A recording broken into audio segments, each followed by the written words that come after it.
welcome you to Harlandale Memorial Stadium. The Harlandale Indians are ready to take the field. They did win the toss, and they will receive the football to start the game. We welcome you as the sun has begun to set here at Harlandale Memorial Stadium. We talked about these two teams, the Indians and the Bulldogs, coming together in a Southside fight. The Harlandale Indians sitting at number 2 in District 14 5A Division 2 with the Burbank Bulldogs right next to them. Seating is very important in this district. And Coach, I don't know if you're available or not. I know you've been handling some of the technical stuff here, but if you're available, this is a very important matchup between these two teams in this district race. A big game, Bobby, indeed. The Alamo Heights just about has that first seat sewn up in the 14 5A D2 race, but the race for the second seat is hot. The Harlandale Indians in the driver's seat for that seed. The Bulldogs are one of their closest challengers. This game is for that second seed. Well, they're going to get this national anthem going. Let's see if we can just get Coach Albert Torres' interview during that. And when we come back, we'll get ready for kickoff here at Harlandale Memorial Stadium. We thank you for joining us.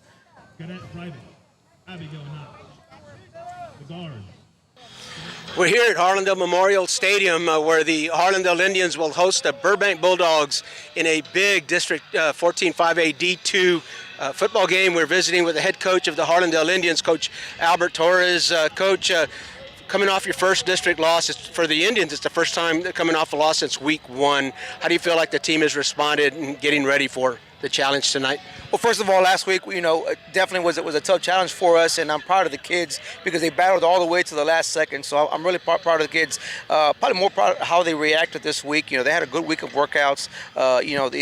They took that and motivated themselves to have a good week of workouts. So yes, I'm happy about how they responded.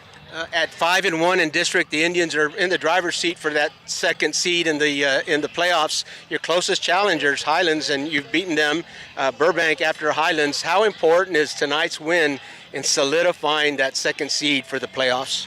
All off season, our goal was to make the playoffs, and along with that is to try to get the highest seed as possible, not just to get the 4th seed, to get the highest seed. So we're in a position right now, like you said, if we win this, we solidify kind of that second seed. So it definitely it's a goal for us this week. The kids do know that.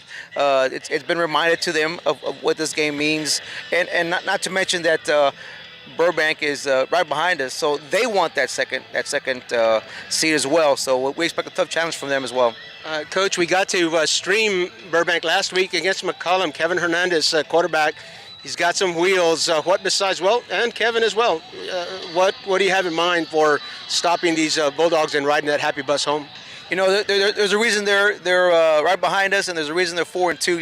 It's a really good ball club. Kevin is one of the many guys they have. He's got a lot of the press lately because the amount of, you're talking about the McCollum game, he had like 238 yards rushing. So he's definitely one of the guys that we have to contain. Whether it be staying in our lanes, lining up correctly, gang tackling, but he's got the ability to pass the ball as well. So. I know it's coach cliche, but it's basically play good sound football and run to the ball and make tackles. Well, thank you very much, Coach, for spending some time with us before a big game. As always, can we have a Go Indians? Go Indians. Go Indians indeed. Go Indians indeed. We're visiting with Coach Albert Torres, the head coach of the Harlandale Indians. We'll be back after a word from our sponsors.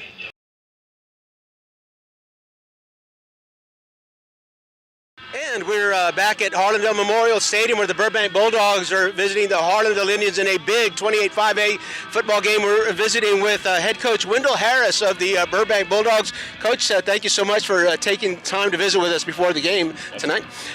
Coach, 4-2 the Bulldogs are challenging the Indians for that second seed. How big is this game in solidifying that second seed? Well, this game is huge, as in it's just not just for second place, it's just playoff contention for us. Our district is, a lot of teams in our district. So, again, we just have to make one game at a time. And this game is going to be huge for us, as in we'd definitely love to have the second place seed in there. But also, too, as I said, we're trying to make playoffs.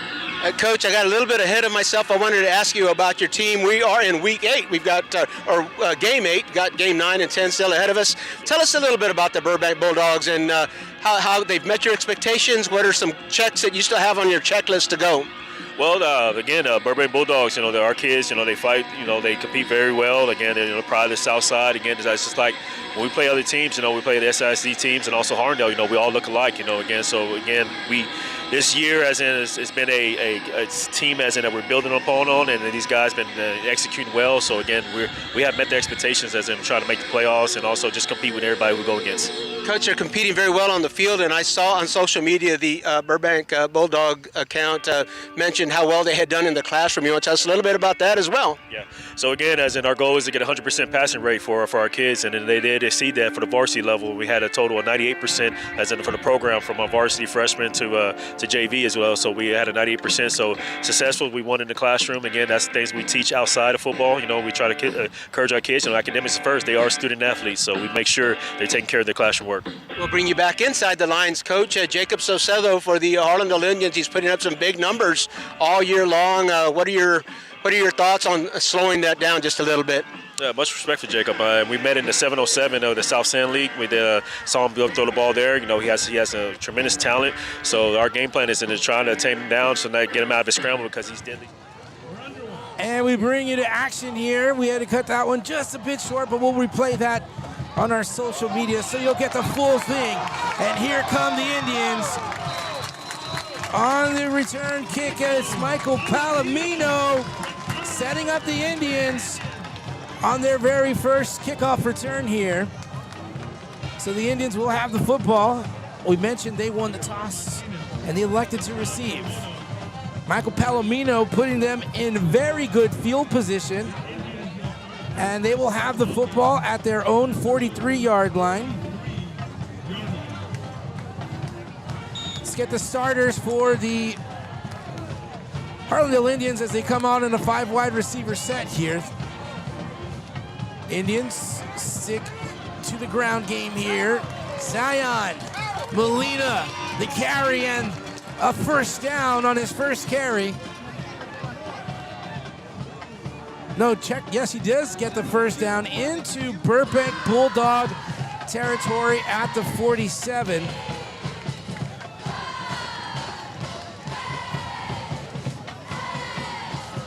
Fake the handoff. The pass caught. Joseph Esparza with the move on the sideline. Nice pickup there as the Indians get closer to another first down. As the ball gets spotted at the 38-yard line, that's a 10-yard pickup. Indians playing tough on offense. Let's get that defense up on the screen here in just a moment. Indians stay in the shotgun formation. Salcedo lobs it back over to Esparza. Esparza picks up a first down and some down to the 20-yard line. An 18-yard pickup. Oh, and boy, do the Harlandale Indians mean business on their first drive tonight, Coach. They're on the move, Bobby. There's a flag on the field, and it looks like the white hat is telling us ineligible receiver downfield. That was an RPO, a run-pass option for Jacob Saucedo, showing a lot of maturity as part of his development. He had to let that play develop. We had one of the in an RPO, you've got to really get rid of it quickly. The lineman wasn't sure that it was a pass or a run, and he just creeped on downfield, and somebody caught him. So. Oh boy! But and I'm gonna have to come back. There's 2 flags. That was interference against the. That was interference, and let me explain that call too. If you throw behind the line of scrimmage, there is no interference. If you throw the ball and it's caught out in front of the line of scrimmage, it is. It should have been a fade. Jacob Saucedo was intending to throw that behind the line of scrimmage. When he held it, the receivers went downfield and he threw the ball. The pass was caught in front of the line of scrimmage, and there was blocking ahead of time, so interference. Will there be a test on that later? Okay, yeah. Did you get all that? Yeah. Okay, good. All right, I got all fired up. I know that rule. 4 wide receiver sets. It's a big penalty here. Indians back at their own side of the field. Salcedo fires. Pass is caught.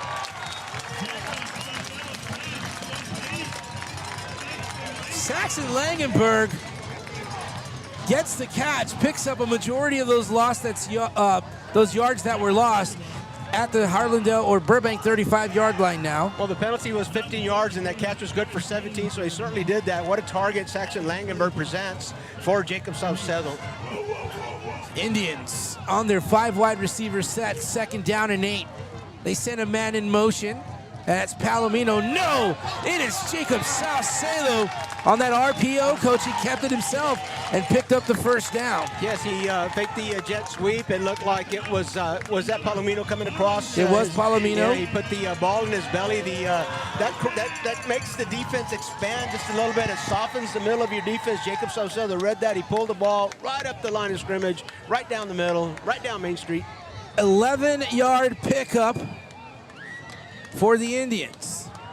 Zion gets the call. No, it's Jacob Saucedo down to the 10-yard line. 16-yard pickup. First it was an 11-yard pickup. Now a 16-yard pickup for the Indians. Well, Bobby, we weren't the only ones that were following Zion Molina on that. What a great job that Jacob Saucedo does with that. He carries that fake out. It just looked, he's got the ball in the belly and then he pulls it. And what a great read. Jacob Saucedo, too. Good carries for him already so far. The Indians now at the Burbank 10-yard line.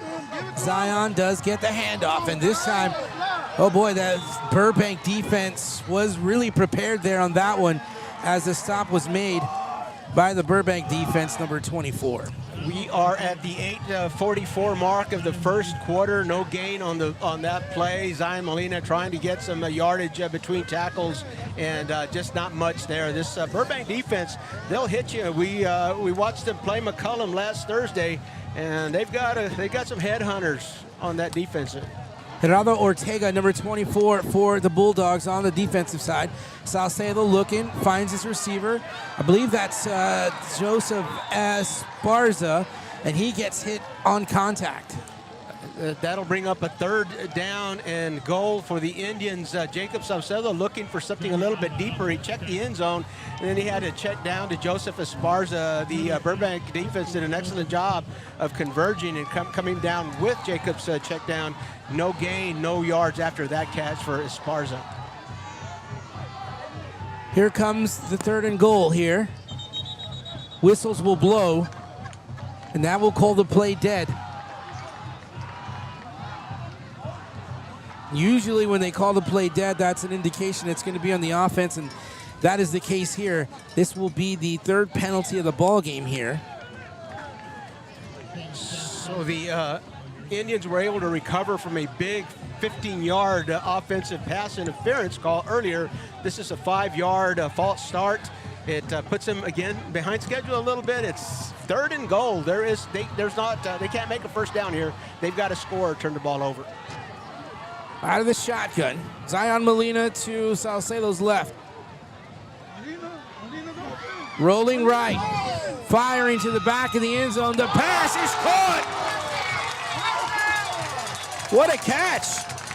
What a catch by Saxon Langenberg. There is a flag there on the play, but it looked like the pass was going to be overthrown, but you saw Saxon Langenberg judge that, and he decided to make that last effort jump to catch the ball. A great athletic play on Saxon's part to catch the ball, and I think he caught it and stayed in bounds, but the call here on the field is offensive pass interference, Bobby, so that's going to come back another 15 yards, another 15-yard penalty, 2nd pass interference. Saxon, it was a battle. The ball was in the air. It looked like both the defender and Saxon were battling for it, but in the official's opinion, Saxon pushed off. And so that's a 15-yard penalty. The ball sitting at the Burbank 32-yard line. It's way out of the red zone, but it's still 3rd down and goal. Indians will have to score or turn the ball over. Well, they got 2 chances here. They got the 3rd down and the 4th down. So that penalty brings them back to the Burbank 33-yard line. Play action, pass. On the sideline, not much gain there on that play. As the pass was complete to Rene Renteria, but only about a 5-yard gain. A quick pass into A quick bubble pass there to the wide out. A lot of times you see that call and you say, well, what was that all about? A lot of times that play is going to set up another play coming down. We'll see if Coach Torres wants to pull that second play that he was setting up out of the back here on 4th down, or if he saves it for later in the game. Ball spotted on the far side hash. Out of the shotgun. Jacob Salcedo, low snap. He's being chased as he's rolling out of the pocket. Salcedo looking downfield. Pass nearly intercepted. He was chased out of the pocket. The pass or the snap from the center slowed him down a bit. That was Rene Gonzalez that almost had the interception. Rene disappointed with himself that he didn't get the pick, and I don't know how much space he had to return it, but probably better for the Bulldogs that he did not intercept that inside the 10-yard line. The ball comes back to the line of scrimmage at the Burbank 28. 6 minutes, 23 seconds on the clock here. The Burbank Bulldogs have the football at their own 28-yard line. We'll get that offense here in just a moment. First play of the game is a pass to the left side, and it is completed to number 11, Peter Peralta. Peter Peralta was one of Kevin Hernandez's top choices last Thursday. He can catch the ball, he can run some routes, and the Indians showing a lot of respect as that corner's about 8 yards off the line of scrimmage from him. 10-yard gain on that very first play. Hernandez looking left. Pass caught on the sideline. That was a catch, 2 feet in. Back to Peralta, and again, the Bulldogs taking advantage of the cushion that the Harlandale Indian defense has given him. And that one-step drop back for Kevin Hernandez, no chance for the rush to get to him. That kind of cushion, you can expect the Bulldogs to keep going. Back to Peralta. 2nd down and short here. 5:56 to go in this opening quarter. The first drive now for the Burbank Bulldogs. This is their 3rd play. Hernandez looking deep. Found a receiver in between 2 defenders. Passes completed to Rene Espinosa. Rene Espinosa finds a soft spot in that zone. He had a defender in front of him and defender behind him. Kevin Hernandez, a little bit of finesse on that. Drops that pass just right where it needs to be. And let's move the chains again. The Bulldogs in Harlandale territory now. 2nd first down of this drive for the Bulldogs. Kevin Hernandez has a 4 wide receiver set. A bit of a high snap. He's looking left. Has pressure rolling out. Gets away from a defender, gets rid of the football, wisely so, as the pressure defensively was coming in. J.C. Fuentes providing the pressure for the Harlandale Indians. The Indians so far have chosen to just send 4. Haven't seen a stunt yet, so it's sending 4, covering with 7, and that was the first time that they came close to Kevin tonight. Aiden Sosa among the Indians also chasing down Hernandez. He'll keep it. Rolling right side. Has some room. Finds the sideline, and he gets hit. And he'll be hit inside near the 20. Kevin Hernandez brought down by Jackson Garcia and Robert Acuna, but if Kevin Hernandez hits the edge, he's going to hurt you because he's got some wheels, and we've seen him do that all year long. Over 200 yards rushing last week against McCollum. He hits the edge, he's dangerous. 19-yard pickup for Kevin Hernandez. Another first down. Shotgun. Looking left, the pass, caught. Rene Espinosa once again running that pattern through the middle. And J.C. Fuentes rushing Kevin Hernandez. Kevin, lots of patience back there and a lot of composure. Keep in mind that that young man is still only a sophomore. So another first down here for the Bulldogs, as they are marching in Indian territory. Hernandez will keep it on the option. He's got a block, right side, gets bumped out of bounds around the 5-yard line. Again, Jackson Garcia and Robert Acuna driving him out of bounds, but again, Kevin hits the edge. The Indians are going to have to contain Kevin, keep him between the tackles if they want to slow him down at all tonight. Talk about his speed. Certainly fast and out of the shotgun. He rolls left, looks downfield. He's going to keep it himself. He slips. Fumble. He drops the football. Let's see. Let's see. They're going to say that might be down already.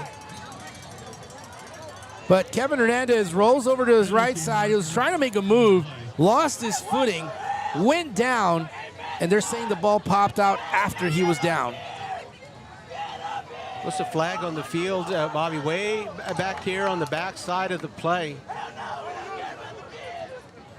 So here comes our referee to let us know, let us in on that. Personal foul it is against the Bulldogs. Whoa. That's a 15-yard penalty. That's coming back. So the Bulldogs inside the 10-yard line. A 15-yard penalty is going to bring it out to the 20-yard line. Second down and goal. The Bulldogs in a similar situation that as the Indians earlier. Again, no room for a first down. They'll have to score, turn it over. Second and goal from the Indian 20. Kevin Hernandez getting directions from the coaching staff over on the sidelines. Matthew Cortez, the running back, in the backfield. Man goes in motion. There's some movement and quite possibly another penalty. And again, a very similar situation that you just mentioned, Coach, as a false start is called against the Bulldogs. Had a couple of people moving at the snap, and you know, in American football, you can have one man in motion, illegal procedure, as the running back and the wide receiver were both moving at the time the ball was snapped. So move it back another 5 yards. Second and goal now from the 25. So those two penalties combined, a loss of 20 yards here between those two penalties. Kevin Hernandez, high snap, looks left. Great defensive play there, Coach. And I want to point out something that I'm sure maybe you saw as well. Kevin Hernandez almost pitched that, but he realized the defender was right there and couldn't do it. And then the defense finished up and stepped up and made that stop. Julio Martinez, and you know, when you defend against the option, you've got to take care of the pitch man. You got to take care of the quarterback. And the Indians did that. J.C. Fuentes on the pitch man, Julio Martinez on the quarterback. So now it's a third down and long situation here. Third down and goal from the 22. Hernandez has time, looks downfield. The pass incomplete. He was looking for his receiver number 1. That's Rene Renteria. So that's an incomplete pass. And now that brings up a fourth down. Got a field goal kicker. And I just saw him in pregame almost hit a 50-yarder. He hit the pole, wasn't quite long enough. So I think this would be a 39-yard attempt. Certainly within his range. Based off, oh, what a block! Right through the middle. The Indians blocked a field goal, and the Indians pick it up, and they have the football. Carlos De La Vega, was that Aiden Sosa? Jaden Castaneda on the block, and on the attempted scoop and score, Carlos De La Vega, number 20, tried to pick it up, but that was number 66, and I believe that is Jaden Castaneda. Just came through clear. I think he must have blocked that with his sternum. It wasn't even close. He was almost on top of the tee before the kicker was started his approach. And you know, Coach, it did make me a little nervous seeing that kicker was earlier knocking down some 40, 50-yard field goals. So both the Indians and the Bulldogs squander a couple of scoring opportunities early. We got a flag, no play, whistle before the snap. False start, and the Indians so far, as the Bulldogs were on their first possession, the Indians, their own worst enemy, they were able to overcome a 15-yard pass interference and get a first down and a first and goal. But once they had that first and goal situation, it was downhill from there, error after error after error. So far the Indians in this game have been their own worst enemy. They come out now, Coach, in the 5 wide receiver set here. Check that. 2 receivers split to each side. Zion Molina, and the Indians get Burbank to jump. The pass is caught. Pedro Valenzuela is there, but I'm not sure if there were flags on the play, but there was some movement on the hard count. Carlos Aguirre keeps that play from going any further. There was movement on the defensive line, but I don't see a flag on the field, and he must have not gotten into the neutral zone. Here we go. Maybe, yeah, decline. There was a flag. They're saying it was offsides against the Bulldogs. That was essentially a free play for the Indians. Of course, they'll decline that. First down. They're in a Bulldog territory, 35-yard line. So that was Pedro Valenzuela on the catch. Good throw by quarterback Jacob Salcedo. Now they come back with trips to the right side, one receiver to our near side. Salcedo will drop back. Fires, pressures coming, just got rid of it. There was lots of pressure coming in. Three-man front for the Burbank Bulldogs, but they sent a couple of linebackers there. One showed early. I think that Harlandale was able to pick that one up, but a second one came in after the snap, and that one came through. So Jacob Salcedo rushed, really unable to get a good pass off. Incomplete, 2nd and 10. So the Indians, after that quick huddle, will stack 3 receivers right side, 1 receiver left side. Molina in the backfield. Pressure's coming left side early. Over pursuing on the left side. Zion Molina will take it. He keeps it on the ground across the 25, down to the 23-yard line. What a call. The edge rush off the defensive left side, and that was a give.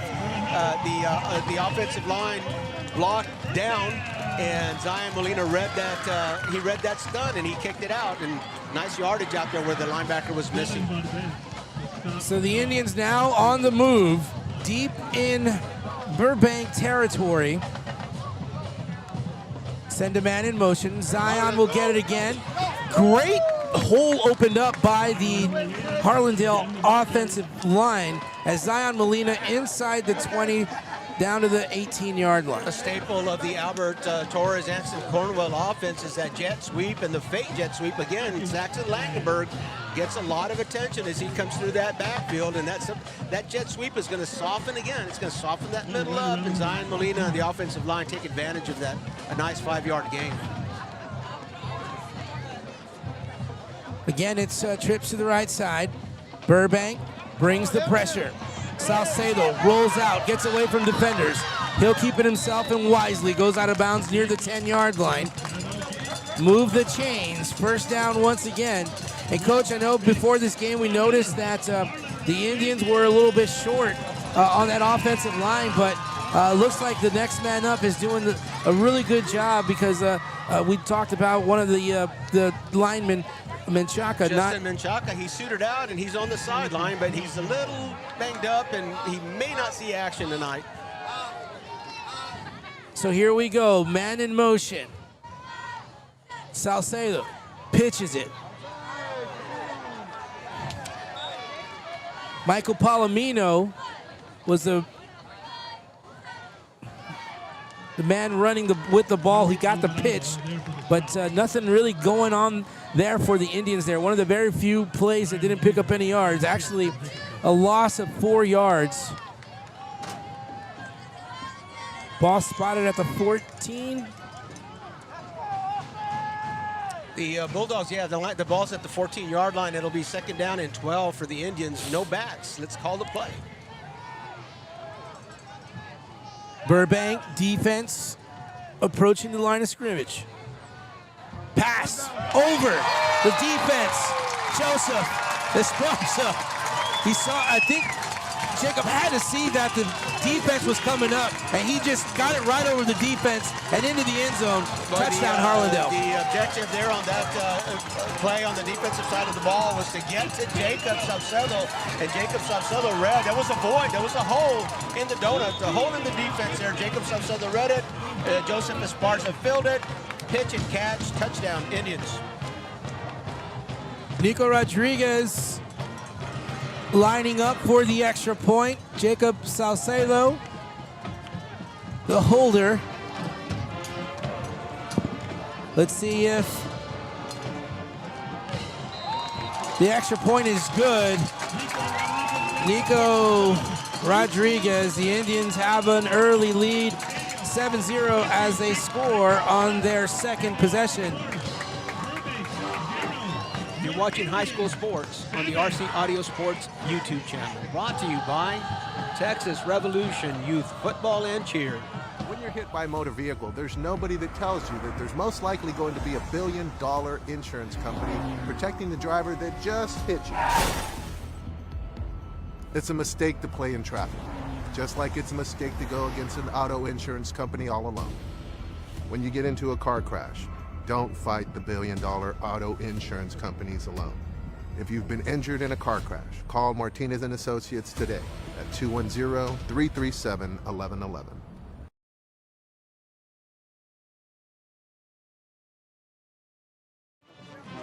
We welcome you back to Harlandale Memorial Stadium. The Indians on a 9-play drive. They go 54 yards and get into the end zone on a 14-yard touchdown pass to Esparza from Salcedo. The extra point by Nico Rodriguez is good. So the Indians lead with 26 seconds remaining here in this first quarter. Burbank will get the ball returned inside the 15. They bring it across and get hit out of bounds. The return man there for the Bulldogs is Israel Zapata. Isaiah Hernandez on the defense, first one on the scene, driven out of bounds at the 25-yard line. Getting back to the point you were making, Bobby, on the Harlandale drive, Justin Menchaca, big offensive tackle for the Indians. He's suited out and he's available to play. Coach Torres thinking that he might like to see if he can sit him out today. He's a little banged up after that game against Heights, but he is available, and the Indians have gone without him yet so far and have moved the ball well. So now the Burbank Bulldogs have the football. They are sitting at their own 25-yard line, and the last possession, they turned the ball over on, well, actually they were going to go for a field goal, and the Indians defense, Jaden Castaneda, they surged right through that front line. Isaiah Flores. Matthew, that's the end of the first quarter, Bob. That was a fast first quarter. Indeed it is. Keep it right here. We are going to the second quarter. You're watching RC Audio Sports, brought to you by Martinez and Associates. Live from the Southside Magazine is a Latina-owned online and print publication that helps residents and visitors learn more about the South Side of San Antonio and all of Texas. Magazine features and columns support the local community by telling stories that promote people and businesses. Our goal is to expand community relationships and give Southside San Antonio residents an opportunity to express themselves. Learn more at southsidesanantonio.com.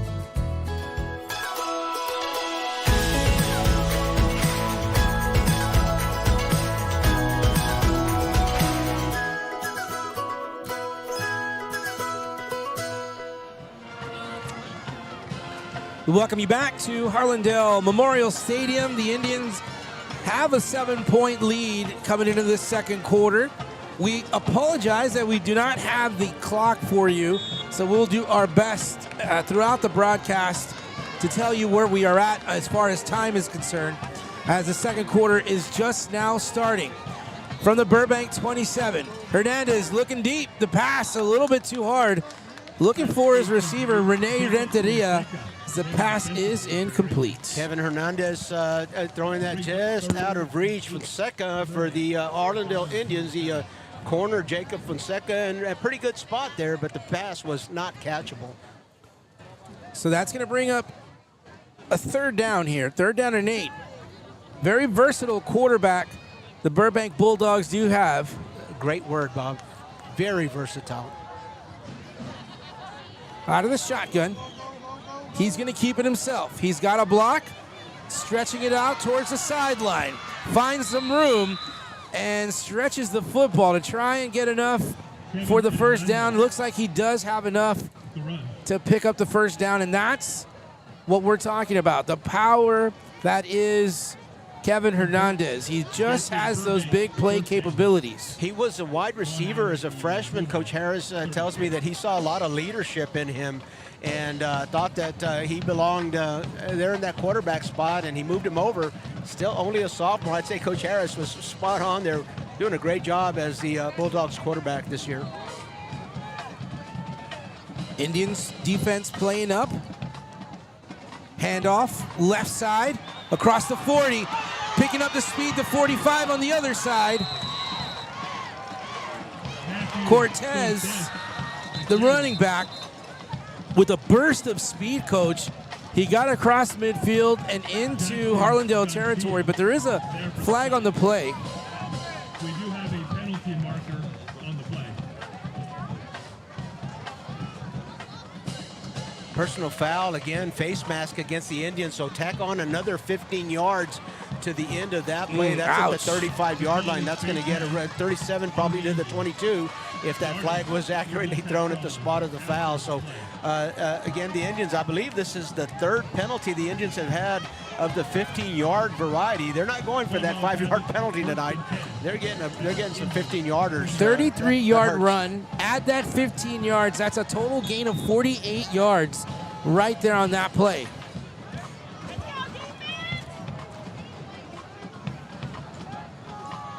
Hernandez out of the shotgun. Holding it, keeping it, rolling. Left side, there's a flag. Finally brought down. Isaiah Flores for the Indians, able to catch Kevin Hernandez.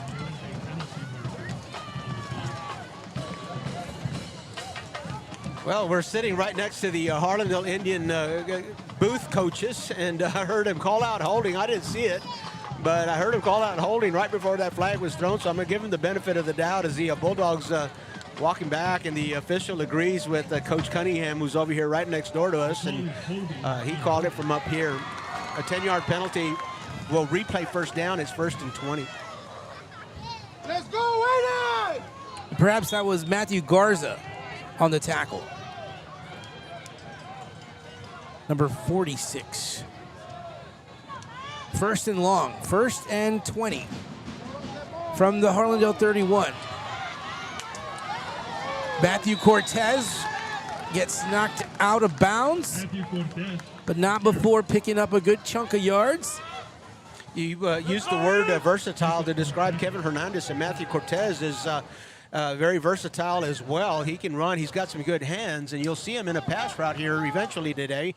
He had some nice catches against the Bulldogs. The Indians' defense right now seemingly outflanked, just having a hard time containing these edge plays, Bobby. Some movement.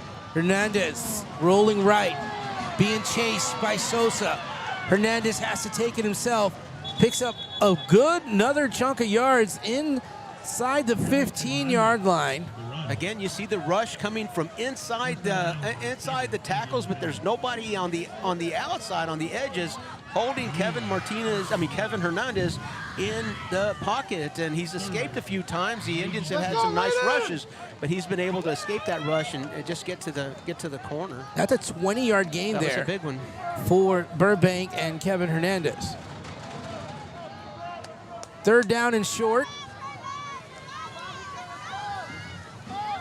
Maybe 3rd and 1.5. Cortez will get the handoff. Cortez gets the 1st down and some. He'll cross the 10, get to about the 8-yard line. So these are two very powerful offenses going at it. And you know, Coach, we've talked about Harlandale all season long, and we've praised their defense. And this has got to tell you how difficult it is to contain those Burbank Bulldogs. Well, a 1st and goal for them here as they look over to the sideline for some direction. But you go back a few weeks, and Brandon Garcia, a similar kind of quarterback for Brackenridge, and the Indians had some trouble against him as well. Hernandez, handoff, right side. Robert Martinez, the ball carrier this time for the Bulldogs. And just judging by the movement of the line there, I'm going to say that's pretty physical. I'm going to say this offensive line for the Burbank Bulldogs is a physical line. Some pretty good impacts going on there.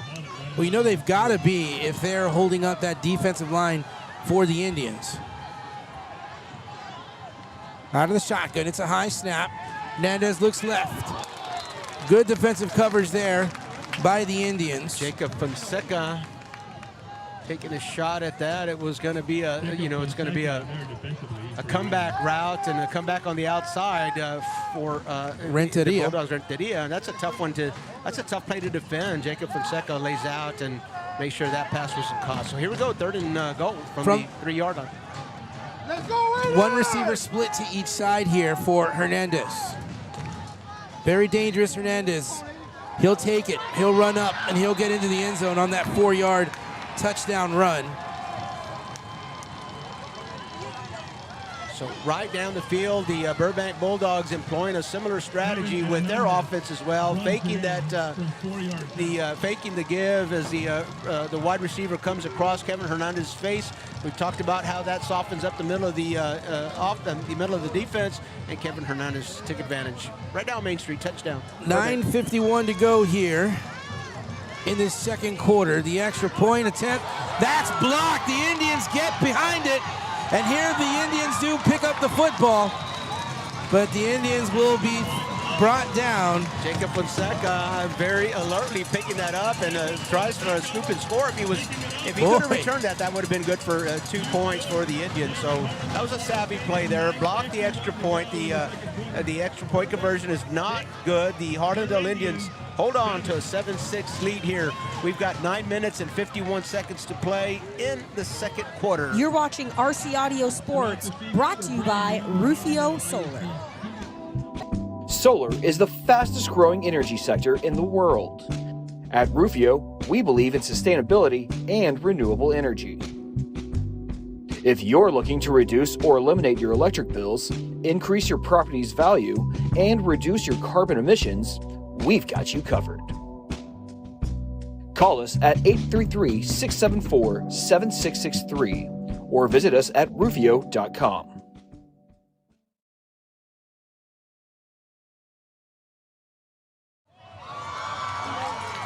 And we welcome you back to Harlandale Memorial Stadium. It was an 11-play drive that went 75 yards for the Burbank Bulldogs. It was capped off with a 4-yard touchdown run by their quarterback, number 10, Hernandez. That took 2 minutes and 35 seconds off the clock. And then the extra point was blocked by the Harlandale defense. So the extra point no good. 7-6 our score, with the Indians up by 1. There's a kick deep inside the 10 at the 6-yard line. Brought outside the 25. And finally brought down across the 30. Joseph Esparza, one of the exciting return men and receivers for the Indians. He's not very big, Coach, but he runs like a big man. He's a spark plug, and a wise man once said, it's not the size of the dog in the fight. Size of the fight and the dog, and Joseph Esparza has plenty of fight. We've seen him make some nice plays. If I'm not mistaken, was he not our offensive player of the game last game? He was indeed. 9:41 to go here in this second quarter. A big part of Coach Torres's offsides is the call against the Bulldogs, but you have the option of having him re-kick or adding 5 yards to the end of your run. So that 5-yard penalty moves the ball up to the 36-yard line for the Indians.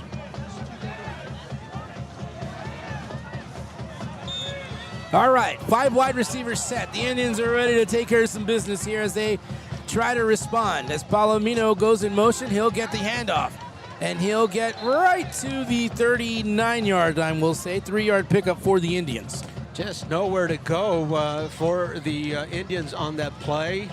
Again, the defensive line for the Burbank Bulldogs doing a great job of staying in their lanes. Coach Harris said that before the game. It's just very important for us. They've got a lot of lane assignments here, and we've got to stay in our lanes. They did so on that play for sure. The ball spotted at the 37, so it got to the 38. It was only a 1-yard gain for the Indians.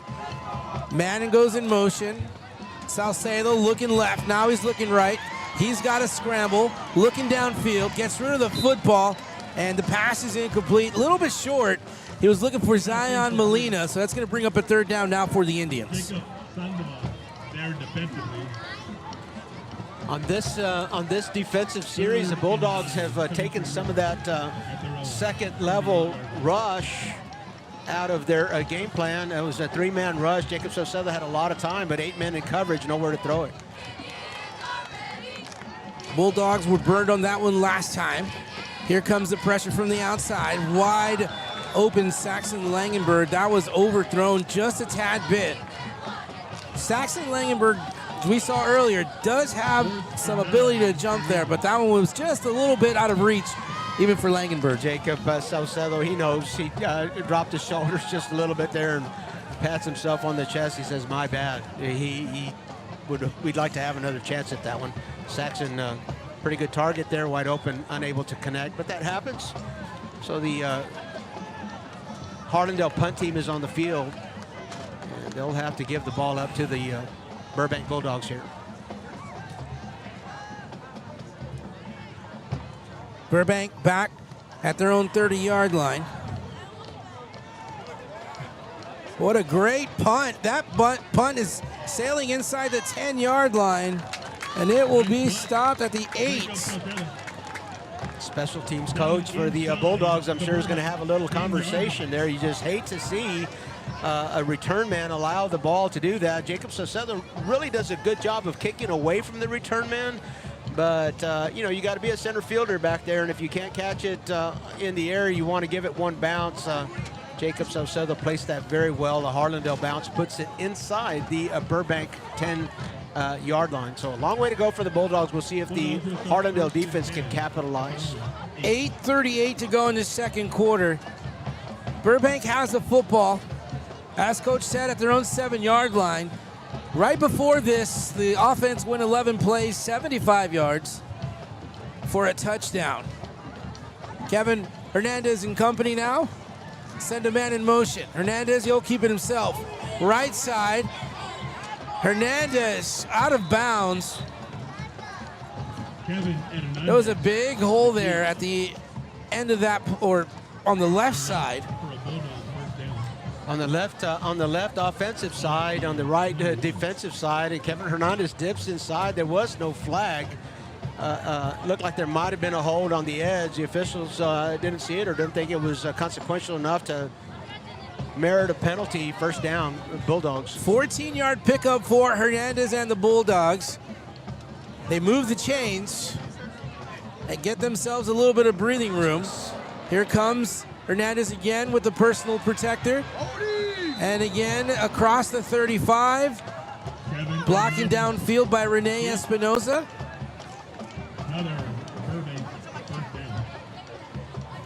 So Burbank moving the chains back to back here. Burbank not shy about running to the boundary here, the short side of the field. The Indians kind of giving up a little bit of contain and using the sideline to their advantage, but Kevin Hernandez, boy, he's really taking advantage of that. No contain over here on this side. Kevin Hernandez, 2 big plays on it. Yeah, 2 big plays. Each one, Coach, 14 yards on those carries. They're really doing a great job of sealing off the edge. Hernandez this time hands it off. Nice wrap up by the defense for Harlandale. Carlos De La Vega, but Cortez just powered De La Vega for a little bit. He had to wait for the rest of the defense to assist on that. Matthew Cortez is one of those high school running backs, low center of gravity. He's going to get underneath your pads, and it's it's hard to stop him on contact. And we saw a good example of that. He was hit after about a 3 or 4 yard gain, but he drove the defender another 3 or 4 yards downfield for a nice 7-yard gain. Yep, that was 7 yards. 2nd down and 3 now for Kevin Hernandez and the Bulldogs. It's a high snap, so Hernandez will keep it himself. Find some room along the sideline and might get up to the first down. It's going to be close. Yep, he does. Just enough. As he gets to the 45-yard line. 4-yard pickup on that play. Most importantly, into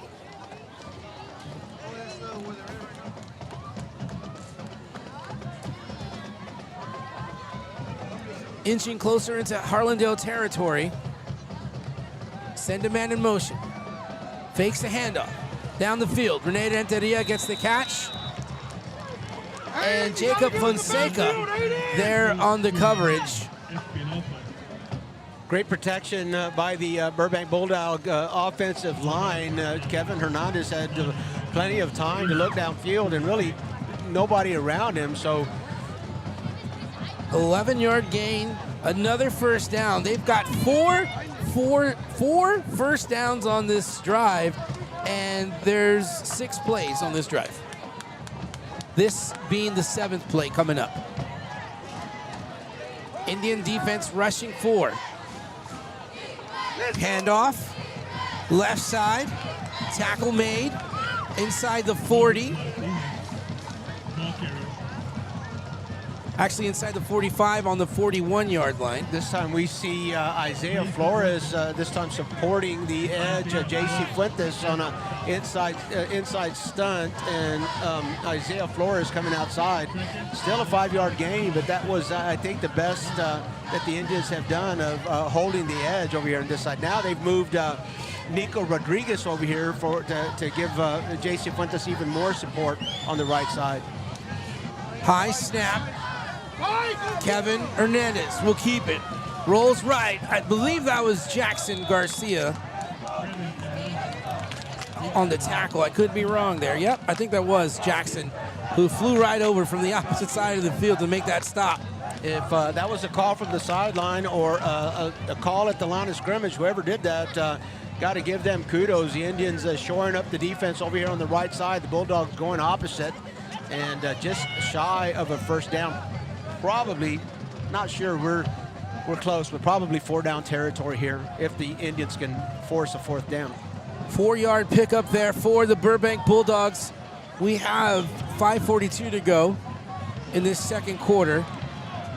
And here's a run this way towards us. And it's going to be another first down. Move the chains here for the Burbank Bulldogs as they cross the 35 down to the 34-yard line. On the last couple of plays, the Indians do slow down the bleeding just a little bit. Nico Rodriguez moving up to the line of scrimmage.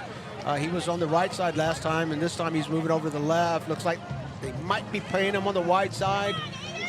But obviously the Burbank Bulldogs attacking the edge. The Indians are going to have to figure out a way to slow that down. 10th play of this drive here. Left side. As the ball comes our direction, it is, again, Matthew Cortez. Cortez gets to the 30-yard line. So Burbank offensive line is doing a really good job of blocking for Hernandez. They line up with a slot on the tackle side and a wing on the tight end side. Basically, the handoff, no. Play action, almost intercepted. It is live football, picked up. It was tapped by Jackson Garcia. Jacob Fonseca ends up with the interception. A tip drill on that. You were right. Jackson almost picked up almost had that interception. And Jacob Fonseca at the right place at the right time and gets the interception. So the Indians officials, what are they telling us here? Scuffle. We had a little scuffle there after the play, and the officials breaking that up. The coaches right up on there. This is going to be a heated contest here tonight, Bobby. This, again, as we said before the game, Alamo Heights has all but sewn up the top seed, the district championship in this 14-5A race. And for the Bulldogs and the Indians and Highlands Owls right behind them, they're really aiming for that second seed. Well, the Indians on their last trip was 3 and out, their offensive unit. They punted the football away. But now the Indians, a big break by the defense on a tip and interception. Indians keep it on the ground. They give it to Zion Molina. Molina across the 20 to the 22. He'll pick up 1 yard. Eric Morales for the Bulldogs in pursuit. We had some nice blocks by the offensive line here on the front side, but it was backside that got to the play. Actually, it was no gain as he got right back to the line of scrimmage out of the shotgun. They have to option it quickly. Molina running left side across the 25, and he goes down. Some great pursuit there by the Bulldog defense. We talked about Joseph Esparza earlier and how explosive he is and a big part of the offensive arsenal. This time, a nice block by the wide receiver over there on the edge, just basically getting in the way and running a little bit of interference for Zion Molina. 5-yard gain on the play. We are under 4 minutes in the second quarter. And sometimes that's all it is. It's just getting in the way. Salcedo rolling right side, downfield, pass, caught. Big hit there as he caught the football. The hit there made by Rene Gonzalez. The catch made by the Indians, wide receiver Rene Renteria. But the most important thing there, Coach, is the Indians pick up a much needed first down. Flags everywhere. Pass. Oh, what a pass! What a catch! Rene Renteria once again. Hard count. Jacob Salcedo brings the defense over, and the flags fly. Coach, the official looking over to the sideline said, "Do we decline it?" Albert Torres says, "Yes, we do." Salcedo threw a missile. He's thrown 2 missiles. Oh, my goodness. The tempo's going a little bit fast here for me, but he's thrown 2 just beautiful passes in a row, and his development has been quite remarkable. The pass right before this on the run, and this one, boy, what a dart. And you got to credit Renteria for hanging on to that football. Indians on the second option goes to Zion Molina. Molina gets up, we'll say to, where are they spotting that one?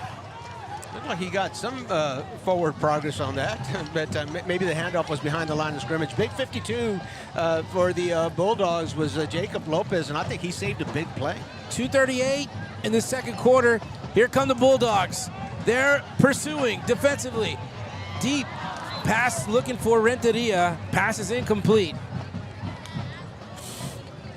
The Indians attacking the railroad tracks, the sideline, if you will. And the rush coming inside, of course, it's hard to break pocket and run to the sideline and attack the middle. The passes that Jacob Salcedo has thrown so well have been rolling to his right, either by design or by pressure. But it's hard to come back to the middle when you're rolling to the right like that. It's clear that the Burbank Bulldog defense likes that heavy pursuit. Salcedo steps up into the pocket. Oh my goodness! What a hurdle!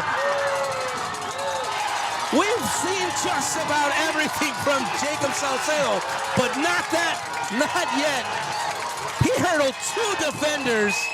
Is he on the track team too, Coach? He might be now. Say truck him if 1, truck him if 2, juke him if 1. I don't know, it's hurdle him if 3, I guess. What a play by Jacob Salcedo. Here come the Indians. Zion Molina will get to the 20-yard line on a 2-yard pickup. Boy, oh boy, what one for the highlight reel for Jacob Salcedo and what he's been able to accomplish this season alone. Isabella Tejas over here on the switcher, she caught that one for you, and we got the replay. What a play. Good job, Isabella. I saw him jump up, but there was no way he was going to clear them, and there he was, clearing 2 defenders. Pass complete. Saxon into the end zone.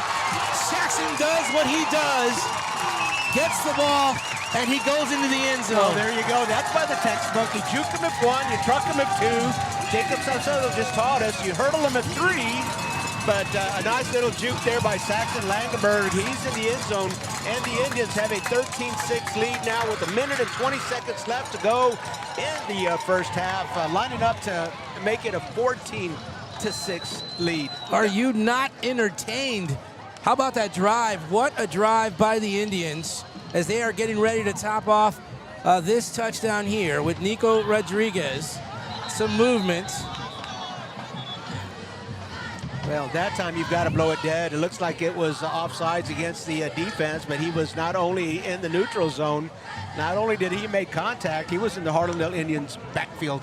So the officials have to blow that one dead. It's half the distance to the goal line. The extra point is set at the 3-yard line originally, so half the distance for all you mathematicians. I know there's one mathematician watching tonight. Oh, definitely. The misses, so 1.5-yard line for all you mathematicians out there. Nico Rodriguez, Salcedo to hold. The kick is up, right through the uprights. The Indians will reclaim the lead, 14-6. 1 minute and 20 seconds remaining in this second quarter. Boy, oh boy, we got a good one for you. Keep it right here. You're watching RC Audio Sports, brought to you by Rufio Solar. The On-Par Golf Academy at Mission Del Lago was designed and developed to offer not only the highest quality golf instruction in San Antonio, but so much more.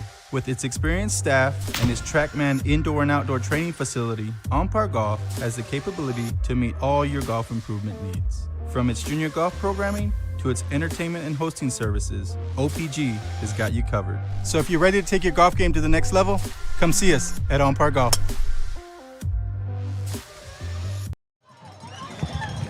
We welcome you back to Harlandale Memorial Stadium on a very, very impressive drive by the Harlandale Indians.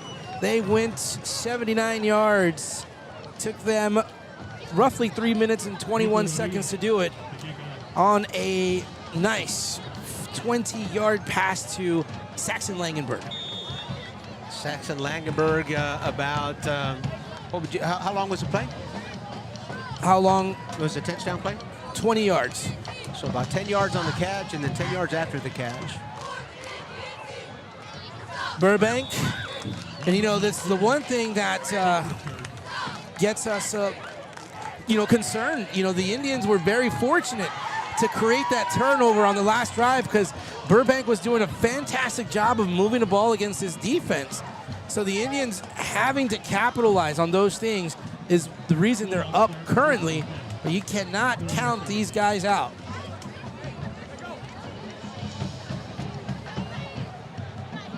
David Garza watching the stream from the volleyball game where his daughter Savannah Garza is playing, and if I understand his message correctly, the girls are up 2-0 in sets, and they're winning in the third set. The Harlandale Indians, we'll get back to that in just a minute. Let's call this play, Bob. Burbanks Hernandez steps up into the pocket, gets away from 2 defenders, now 3 defenders. 4th and 5th. Ooh, he took a hit from the backside. He took a big hit, but he bounced right back up, which is a good sign. Got a timeout on the field, and I'm going to bring you up to speed with the Harlandale Indians volleyball team. If I'm reading David Garza's message right on our stream here, it looks like the Harlandale girls are up 2-0 in sets and winning in the third set. Match point for the Indians. If the Indians win tonight, they will claim the 28 5A District Championship outright. It'll be the first time that the Harlandale Indians have won back-to-back championships in volleyball since the 2006 and 2007 team did that, so it's been a while. And what's even more impressive is they're doing that without taking a district loss so far. Not so far, that's right. So far. 12-0 they are. They win tonight, be 13-0, and we're streaming, guess what, on Tuesday, the district finale against the McCollum Cowboys. The McCollum Cowboys will come to Harlandale to play that last district volleyball match, and we'll be streaming it. It's Tuesday Night Nets on RC Audio Sports, the YouTube channel. Well, the Burbank Bulldogs come out of that timeout with the 5 wide receivers set. Under 1 minute to go, 58 seconds are on the clock here. As Hernandez will look left, down to the middle of the field. Good defense there by the Harlandale Indians. Somebody it was batted down. It was batted down. I think it might have been 45. Maybe Ignacio Ceja. It could have been Isaiah Flores. Or Isaiah Flores. But a lot of linemen there in the middle, and the ball was up for grabs with just a little bit. 2 timeouts left. Of course, the clock stops on that incomplete pass. 3rd and short. The Bulldogs with 2 timeouts left, and Kevin Hernandez only needs 1 play to score. Indeed, they can do it quickly. Hernandez will get swallowed up The left side of the defense for the Indians. That's number 56, Bob. We know who that is. Yeah, that's Aiden Sosa, Coach. I'm sure most Harlandale Indian fans are familiar with the tenacity that Mr. Sosa brings every night. Aiden Sosa has been one of our players of the game previously this year, and looks like the Bulldogs are calling their second timeout. They'll have one remaining. What do you want to do, Bob? Keep us here? Yeah, let's keep it right here, Coach. I mean, it's been an exciting second quarter. 44 seconds are left here, and what a wonderful night it is here at Harlandale Memorial Stadium. It's nice, not so breezy, but a cool evening. For some, I see some sweaters, but the Indians right now leading 14-6. They did receive to start the game, so they will be kicking off to the Burbank Bulldogs as they will go into the second half. And the Harlandale Indians volleyball team has sealed the deal. Congratulations to the Harlandale Indians volleyball team on their outright district championship. Back to back. Indians set back to receive the punt here on 4th down.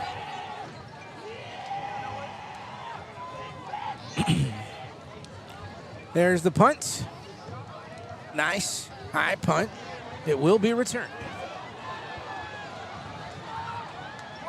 Palomino will go down, and the clock will have 31 seconds to go. I don't know, Coach. Two timeouts. Two timeouts. You're going to have to kick the ball off to start the second half. Why not take a couple of shots downfield? Maybe get within Jacob Saucedo's range. Of course, Jacob Saucedo's range is about 55 yards away. We've seen him launch some. But, certainly Coach Torres, Coach Cornwell, the offensive coordinator, like to get that ball in the 40, 35-yard range, maybe where you could be a little bit more accurate. Two timeouts, 31 seconds to go. I say roll the dice. Here they go with the 5-wide set. Salcedo will start looking left. Fires. Saxon Langenberg, the reception.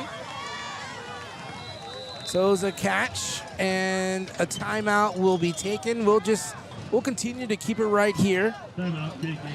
With 22 seconds remaining in this second quarter, the Indians will call the timeout. They want to take full advantage of having this one more possession before they take the halftime break. And with the timeout left, they can still attack all areas of the field. We saw a little bit of a curl route by Saxon Langenberg. If I'm coaching defense for the Bulldogs, I'm saying watch the hook and ladder, because the curl at this time of the game, it's got to raise a flag here. Like, why are you throwing a curl there? It could be setting up that hook and ladder. It could be setting up a stop and go. So if I'm coaching defense for the Bulldogs, I'm watching that hook and ladder. I'm probably backing up that defense. The safeties a little bit further back, not exactly prevent, but backing them up just a little bit. So watch that pitch, watch that catch and pitch. Well, here we go. We'll see what the Indians drew up during halftime, or during that timeout. They come out with 2 receiver splits to each side. Molina in the backfield. Left side, reverse. Indians coming this way. Across the 50, finding the sideline. So they drew up, and Joseph Esparza got hit a little bit late. And that is going to set the Indians up here, because they're going to add 15 yards. That's going to end up by the 30-yard line. End up into the play. Sorry about that. I got fired up with you. I'm struggling already as it is, but thank you. I'm trying to do my math. I know I've got a mathematician watching. So the penalty at about the 45-yard line, 15 yards will be tacked on to the end of the play. That goes to the 30. 12 seconds left. The clock still shows one timeout left for the Indians. I thought they had called their final one, but I'm going with the clock. They still got 12 seconds. That's time for 2 plays. That's time for 2 plays still. Salcedo. 5 wide receiver set. He's surveying the field. This is taking a long time. He has time. Oh, and he gets hit from behind. Coughs up the football. Picked up by the Bulldogs. Oh, boy, that is... Oh, what a way to finish the half for the Burbank Bulldogs. This is a heavyweight fight here, Coach. Jacob Saucedo was looking for all of it. That was not a quick play and a timeout that they had called up in the huddle. Jacob Saucedo was looking for the home run there, and he was the Bulldogs want to come out for one more play. So when I looked up, there was still 2 seconds left, and Coach Harris is going to get that last play. He's going to get Kevin Hernandez one more snap. The officials say, clock ran out. So that's it. That's halftime. What a sack that was. I'm trying to find, I think it was number 75. Number 75, I believe that was him on the sack. I want to maybe take a look at that again. Trey Harris. Bobby, there were, you watched the stream last Thursday when the Bulldogs played at McCullum. They've got some headhunters on this field, yeah, man. They've some shots, man. I saw that. And so the Indians off the field over here with the 14-6 lead. It's halftime at Harlandale Memorial Stadium. No lead is going to be safe at this entire night. These two offenses, these two defenses, this is as good as it gets in this District 14 5A Division II. So if you're watching tonight, you're in for a treat, and we appreciate you. We're going to take a break, and then when we come back, it's going to be halftime here at Harlandale Memorial Stadium. Thank you for joining us.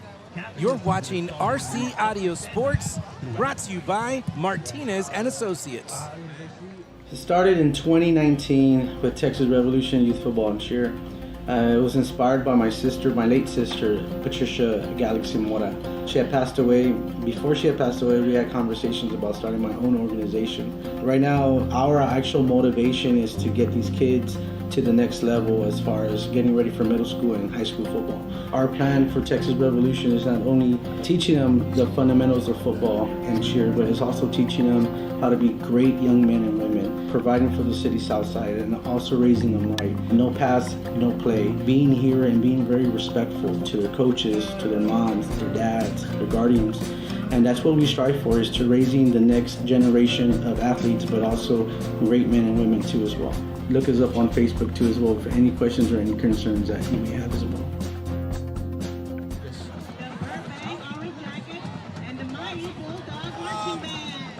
And we are back at Harlandale Memorial Stadium, where we will enjoy halftime performances by the Burbank High School Band and the Burbank Orange Jackets. What a tradition they have. Yesterday we got to watch the Jefferson Lassos. Tonight it's the Orange Jackets of Burbank High School, and we are gonna sit up here and enjoy this performance.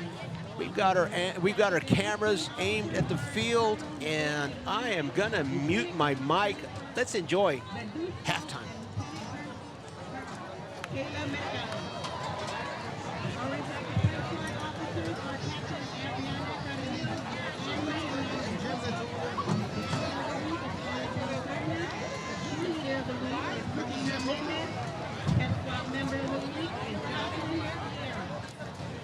Our dance team will be performing a palm routine to turn the beat around.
And there you have them, the Burbank High School Orange Jackets.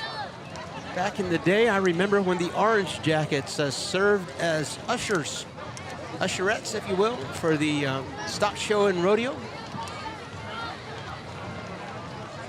A lot of tradition at Burbank High School, and Orange Jackets certainly a part of that legacy.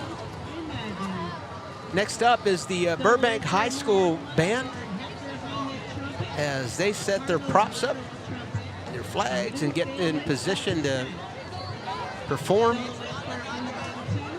For all of us here at Harlandale Memorial Stadium, we again, let us mute our mics so that you can enjoy the show.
there you have the Burbank High School Bulldog Band putting on a show for all of us over here at Harlandale Memorial Stadium. You can see across the home side is vacant, and that's not because no one showed up. That's because we've got some renovations going on here at Harlandale Memorial Stadium, and we're all sitting over here on the visitor side while the renovations get taken care of on that side.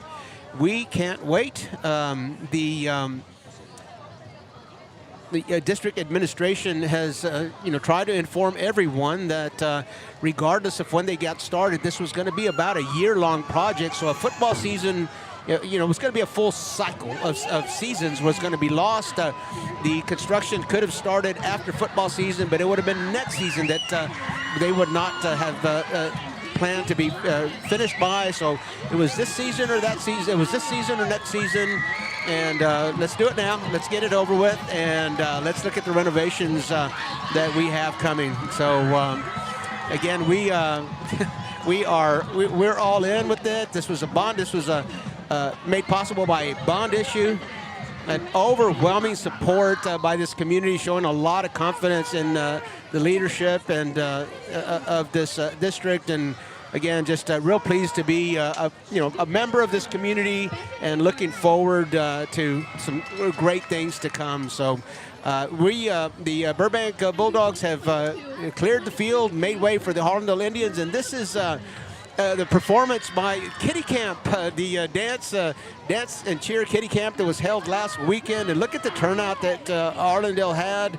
The young ladies and young men that we have down there on the field and wearing pink T-shirts, they have earned the right. They've earned the privilege of performing here for you by spending a long Saturday in practice last week. So let's again, let me mute my mic, and I'm going to turn up that field mic. Let's enjoy halftime.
And as we wait for the Kitty Camp to clear the field and get the $1 million band from Indiana to prepare for their performance, we've got a guest here in the booth, if you will, a great friend, a great heart. This is a booth. This still is a booth.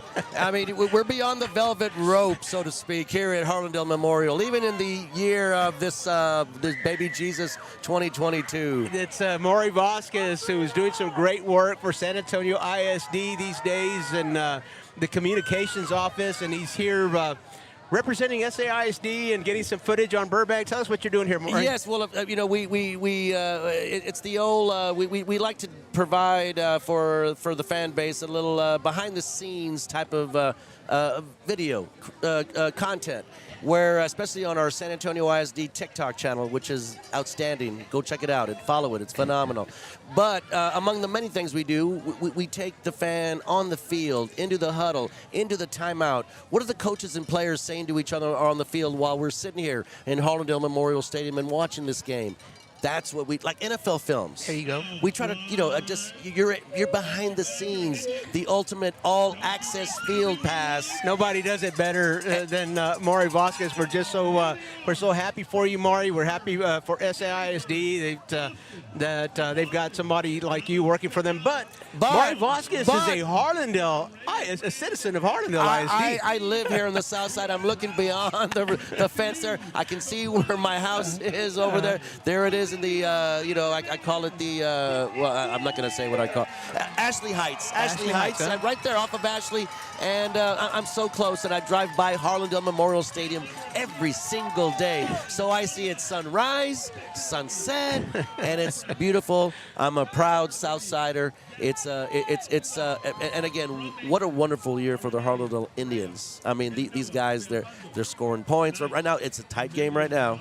But they've been scoring points. They've been tearing up the SAISD schools throughout. By the way, the Harlandale Indian volleyball team just won the district championship in 28-5A tonight. Congratulations, well earned. I know that we have, again, I say we as in SAISD. We have two teams that are probably battling for third and fourth places. Maybe MacArthur taking the runner-up spot, I believe. Is that how it works in volleyball? In volleyball, are we not in the same district? No, it's the football and the volleyball districts are a little bit different. They changed. Yes. The 28-5A is Harlandale, McCullum, Wynn, Medina Valley, Southside, Southwest Legacy. Wait. Harlandale won.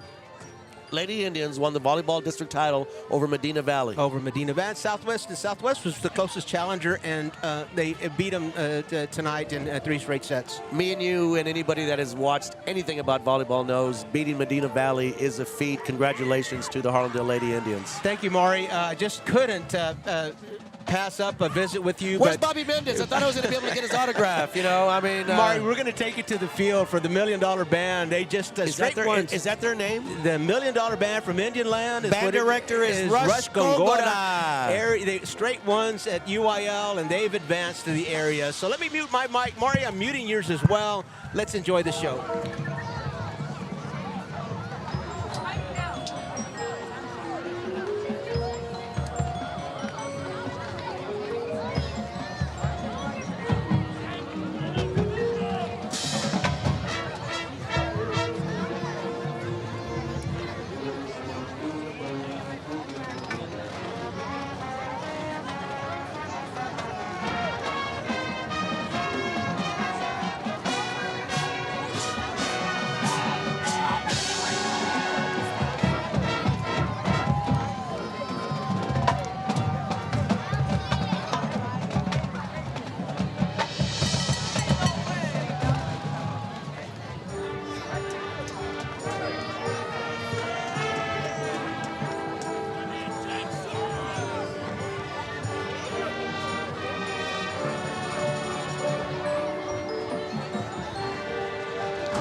And there you have the $1 Million Band from Indian Land having a little fun with their drum major.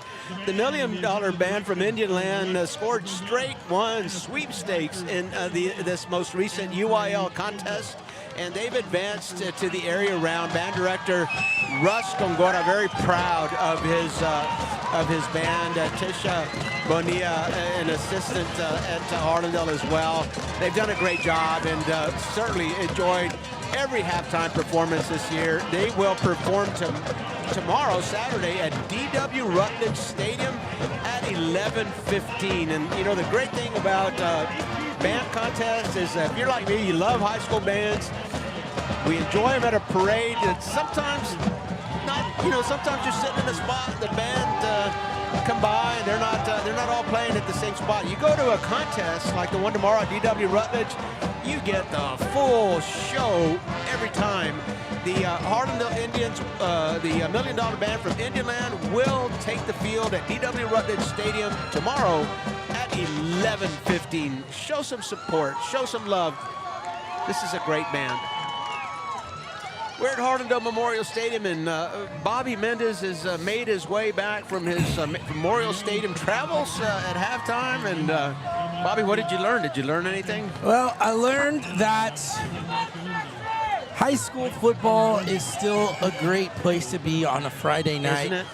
You know, it's not very often, that we get that opportunity to kind of go out there during our broadcast. And I appreciate you, Coach, showing and pushing out the halftime show here at Harlandale. But you talk about the band, and it's one of those things. I know we talk about it every year that we talk about the band, but they're just a vital part of this celebration that is football and all sports. The pulse, just take a second and imagine a Friday night football game without cheer, without dance, without band, without the fans. It's just, it's all part of it. It's a great atmosphere here at Memorial Stadium on Friday nights. You missed a visit with Maury Vasquez. He came up here and visited. Yeah. Mm-hmm. Always entertaining Maury Vasquez. So we're back in action here. The Bulldogs take the ball across the 25, run into a little bit of traffic, crossing the 30-yard line,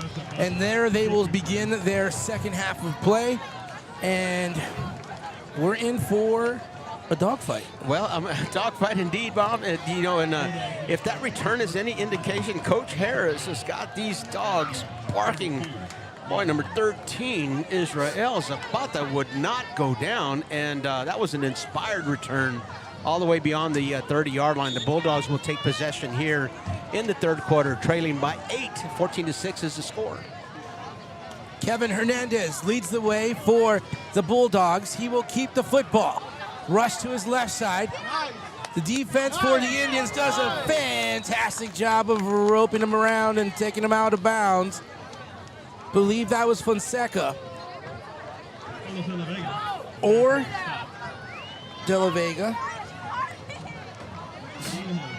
But if Hernandez gets past one of those defenders, he's going for at least another 15, 20 yards. Last week we were here with Naquintus Brooks, and we had that same feeling. The margin for error with Kevin Hernandez is very, very small. This time he does hand the ball off. Lowering his head is Robert Martinez, and he crosses the 35-yard line, actually gets right to the 35. And it was for the Indians, Nicholas Rodriguez, the junior linebacker, moving up to support that run. It's third and, I'm going to say 3rd and 7. I'm going to call that 3rd and long here for the Burbank Bulldogs. Big down here. Indeed, it is a big down. This is setting the tone here for the second half of play for the Bulldogs as they try to convert. They send a man in motion. That's Cortez. Play action. Pass is batted down. Fonseca, tremendous coverage there as Hernandez could not thread the needle on that one. Boy, he broke on the route, and that's a tough route to defend in the flat. Kevin Hernandez has got an arm as well. We talk about Jacob Saucedo's arm. The sophomore quarterback for the Burbank Bulldogs has got a rifle on that shoulder as well. And what a break on the pass. Jacob Fonseca, it might have been a pick six if he could have held on to that ball, but he did a great job just in denying that completion. Burbank set to kick off. Arturo Martinez, the punter. Michael Palomino back at his 33-yard line, set to return the punt. Punt will be picked up. Oh, Palomino kind of bobbled that one there.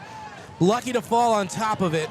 The Indians will have possession of it, and they will take over and start at their own 30-yard line with 10 minutes and 46 seconds to go in this third quarter. Palomino channeling his inner shortstop there. We talked about that earlier, how important it is for a return man not to let the ball bounce, and you can't be, you can't be overly risk averse. You got to take a chance here and there, and Palomino thought that ball was going to roll, and he did his job, and he fielded the ball. A little bit of a risk there, but you can't have a risk-averse returner.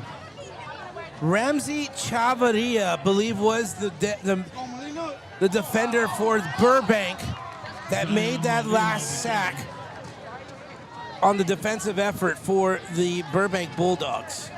Offensive lineman Adalberto Reyes trying to drive the defensive lineman off the line of scrimmage and not having any luck there at all. 73, Ramsey Chavarria holding his ground. Oh, he's a big boy, that Chavarria, as he pursues the tackle and bull rushes and really making it difficult for Jacob Salcedo to really get in any kind of rhythm right now.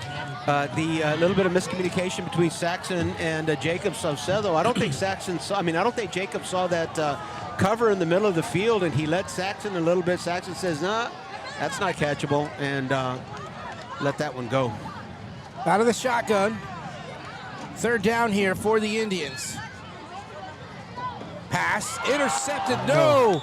Oh boy, it was in the hands of Renteria. Check that, Rene Gonzalez. In his hands, he dropped it. Jacob Salcedo stayed with it. He had a check down. Joseph Esparza over here on the bubble route to Jacob Salcedo's left was available, but Jacob Salcedo thought that he could thread that needle. He took a shot downfield. I'm going to guess he's going to come over to the sideline, and Coach Torres is going to have a little visit about that. Esparza really available for him on the left numbers. Salcedo ready to punt. High snap. Brought up the middle. Oh, what a collision at the 42-yard line between Aiden Salcedo and Johnny Alvarado. One of them is going to have to call Desi Martinez and Associates right there, because that was a collision on I-35. That was a collision. Morales this time fields the punt on one bounce, and he does what he's expected to do there. A nice return across the 50-yard line. So the Bulldogs will start their second possession of the second half in Harlandale territory. 9:58 on the clock here in this third quarter. Good field position now for the Burbank Bulldogs, as they have a short field to work with. Hernandez hands the ball off up the middle, and the Bulldogs get inside the 40 down to the 38-yard line. A good little chunk on first down. Matthew Cortez, carry. The punch, the 1-2 punch that is the Burbank Bulldogs, with one being Hernandez, two being Cortez on that offensive rushing attack.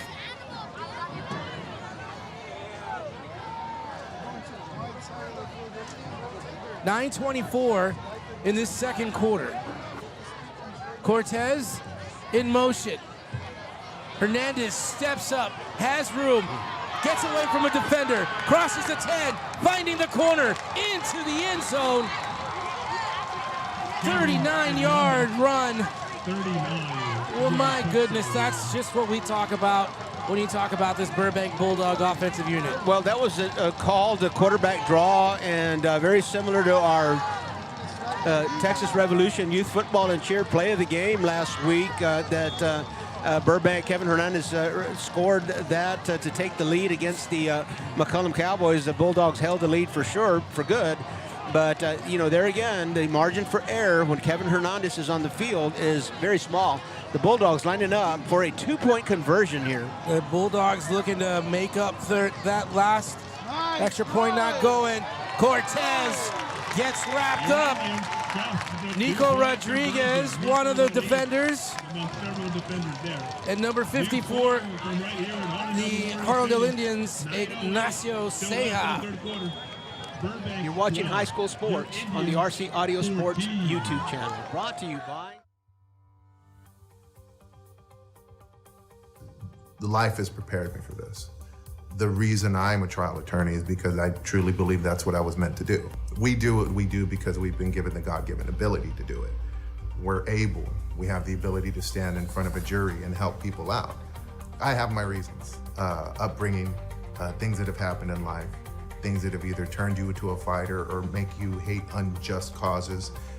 Those are the reasons that I am a trial attorney.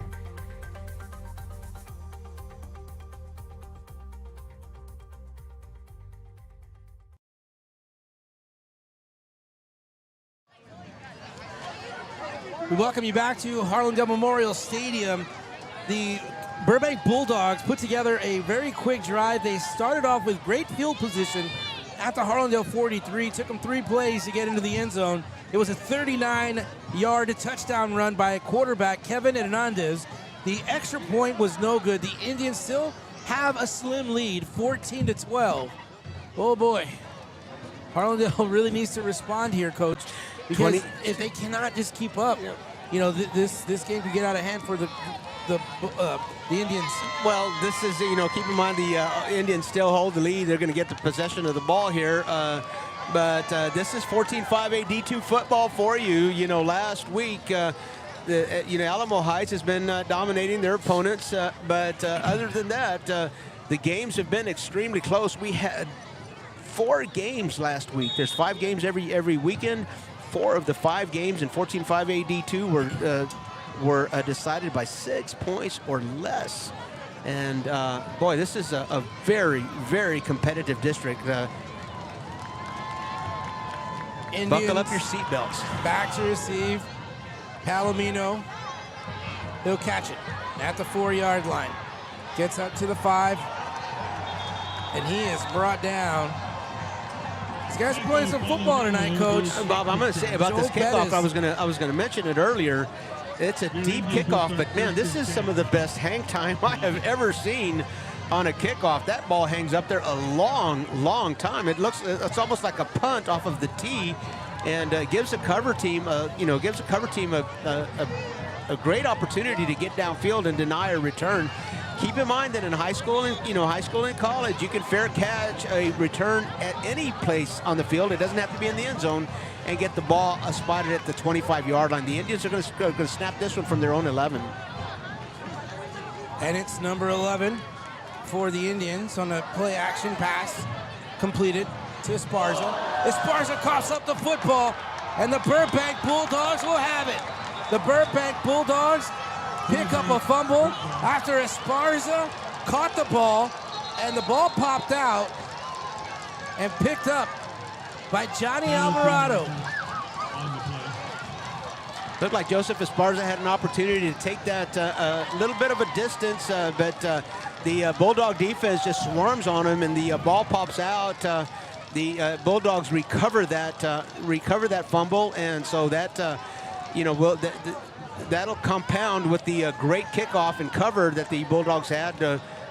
Fumble by the Indians on the first snap from scrimmage, and the Bulldogs have a very short field here, and the offense will snap this first one from the Indian 13-yard line. There were flags, and let's see as the officials sort this out.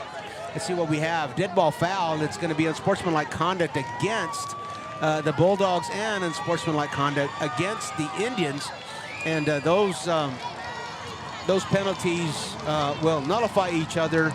And so 1st and 10 for the Bulldogs from the Harlandale Indian 13-yard line. One turnover for the Bulldogs earlier on an interception.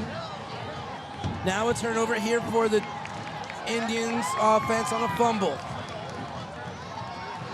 Cortez brought down.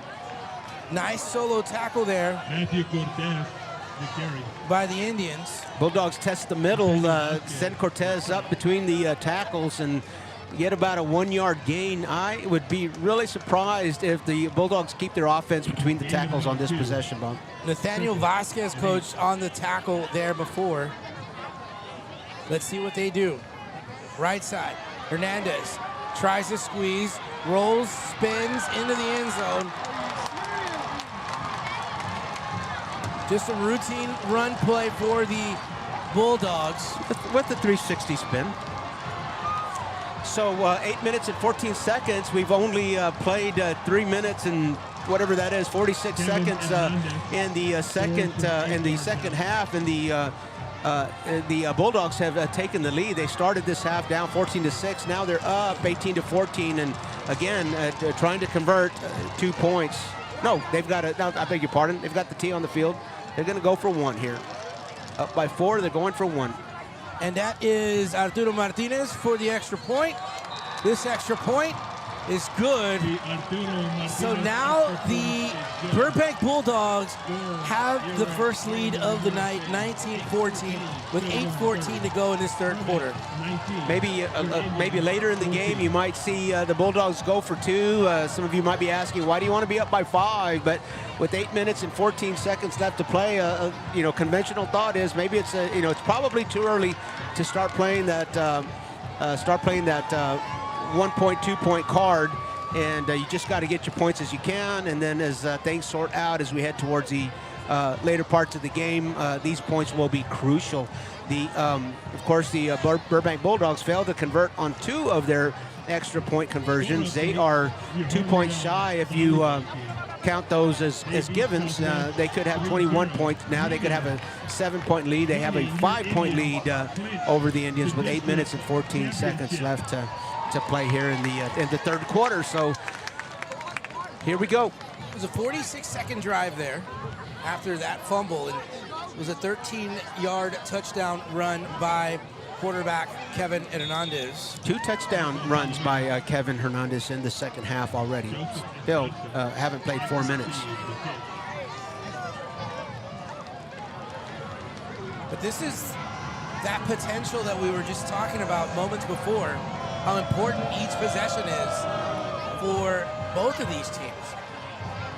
Palomino will take it back from the 5. Tries to change direction and go to the right side. And he does maybe get to the 25-yard line. Michael Palomino, kick return. So now the Indians will have to do something here that they haven't been used to in this ball game, is play from behind. 8:05 to go in this third quarter. Well, Bob, refresh my memory. You say something that they're not used to. I don't think they've been behind yet, right? This is the first time they're playing from behind yet? Yeah, this is something that they're not used to, playing from behind here.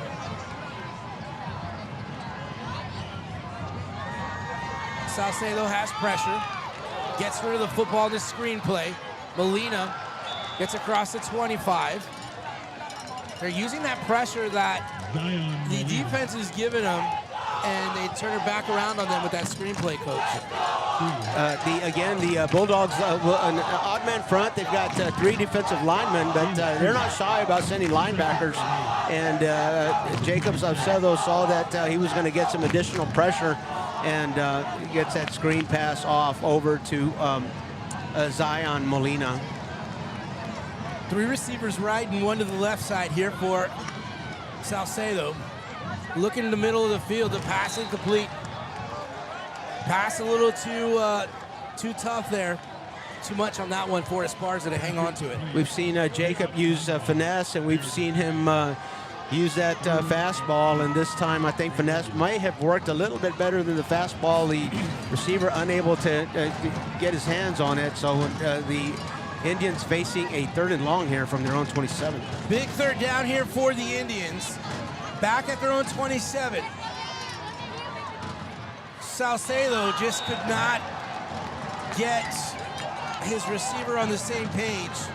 Pass was intended for Pedro Valenzuela. 2 incomplete passes back-to-back for the Indians. So a fumble on the first snap and then a 3 and out on Harlandale's first 2 possessions. Now trailing by 5. A little bit of still plenty of time to go, but the defense, Harlandale defense, going to take the field with a little bit of a sense of urgency, trailing by 5.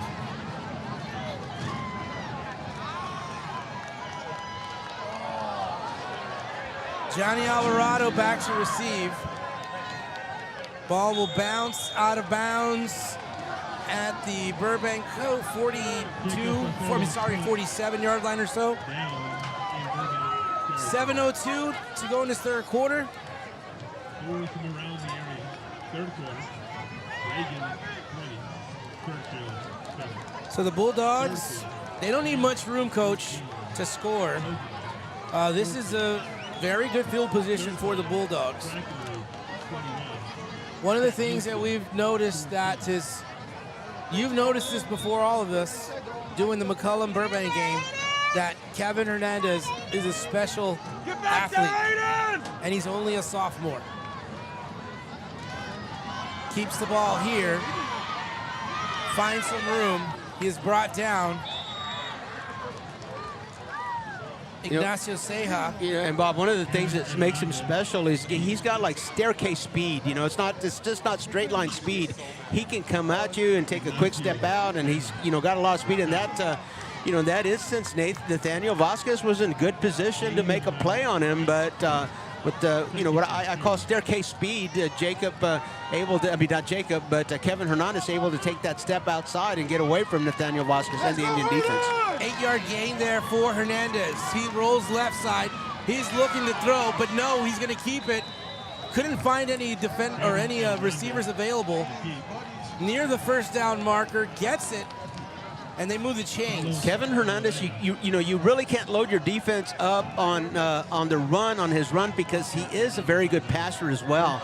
But so far in his career, he's a run-first quarterback, and a lot of times when he extends the play, he's just, he's trying to find a hole in the defense for him to take advantage of. But Kevin Hernandez, I think given the choice, I think he's a run-first quarterback. Hernandez out of the shotgun. Hands the ball off. Cortez strains all the way out to the opposite side. He goes out of bounds.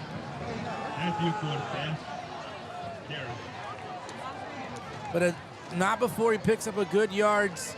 About 7 yards on that carry.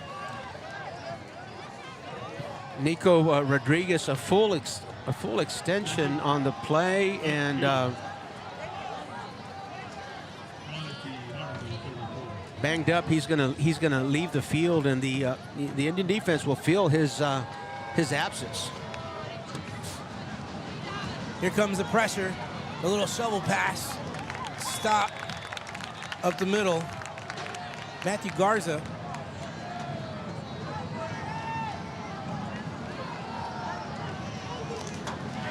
Guiding Justin Evans in on that stop for the Indians. Check that. I think that was Isaiah Flores as well. 5:43 to go here in this third quarter. 2 scores back-to-back for the Burbank Bulldogs. Hernandez rolls left side. The ball is batted. It's up in the air, Bob. Intercepted. The Indians have the football, and this is exactly what they need. It's Isaiah Flores coming up huge for the Indians. Wait a second. Let's see here. I see the hands up in the air. Holding against the Indians is the call, Bob. That's going to negate that interception. Oh, what a big call. What a big call. Preliminary indication by the referee is holding against the Indians. Oh boy, you talk about a turnaround of events. Instead of the Indians stopping the drive and having possession of the ball, a 10-yard penalty and a first down as the Burbank Bulldogs approach the red zone. for the second time, well, the third time this half. New set of downs here for Burbank. 5:16 to go.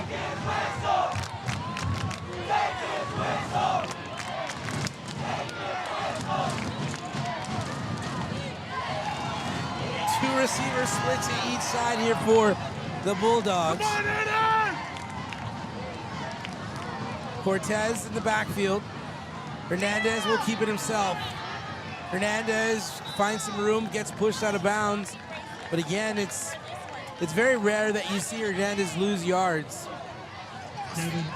Got a good offensive front line. Always leaning forward.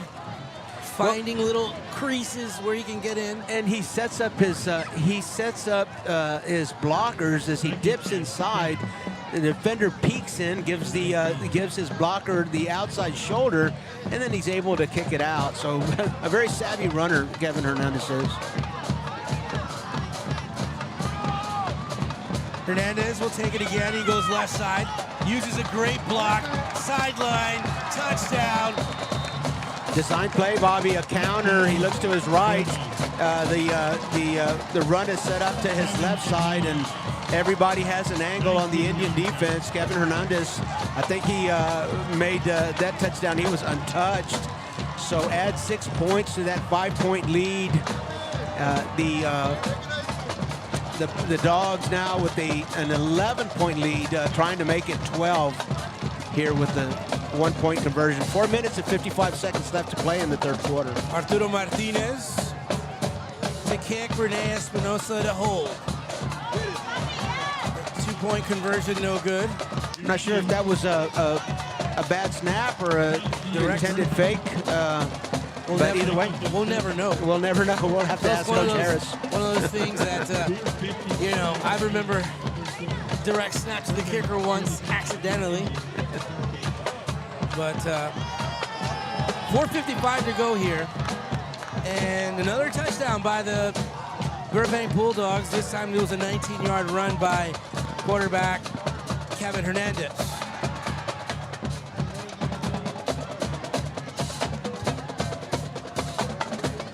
That shot of the band just a second ago. Also, Coach, we were talking about the band earlier at halftime, and I know, we're talking about everything that makes a Friday night, but we also, the cheerleaders, the cheer squad. Want to kind of mention those ladies. Lizzie Rodriguez, Giselle Gonzalez, Rihanna Hernandez, Daisy Montoya, Erica Falcon, Gigi Navaida, Hannah Moore, Hannah Caballero, Jesslyn Triana, Janelle Moreno, Kaylee Bryan, Karina Caso, Mia Perez, Michelle Salinas, Perla Jaimes, Stephanie Carreto, and Isabel Islas. Another deep kick, Coach. Here come the Indians. They take it out from the 1. Bring it up to the 25, where he steps out of bounds at the 27-yard line. Indians can not afford to have very many mistakes going forward here with 4:46 to go on the clock. Well, 11 points down. I guess that's a valid point there, Bobby. The Indians, again, on the first play from scrimmage, this half, they fumble the ball, and then they have to give the ball up after a 3 and out. So the Indian offense sputtering just a little bit here as we come out of half, and going to have to get some things in order if they're going to make this a ball game. From their own 27, Salcedo. Whistles will blow, the play will stop. That won't do it. A false start against the Indians. That'll send the line of scrimmage back 5 yards. This is a big game for the Burbank Bulldogs. The Indians holding on, and they're in the driver's seat as of right now. They're still in the driver's seat of that for that second seed. They've beaten Highlands, and Highlands and Burbank are their two closest competitors. If they could beat Burbank, it would really solidify their spot at the second seed.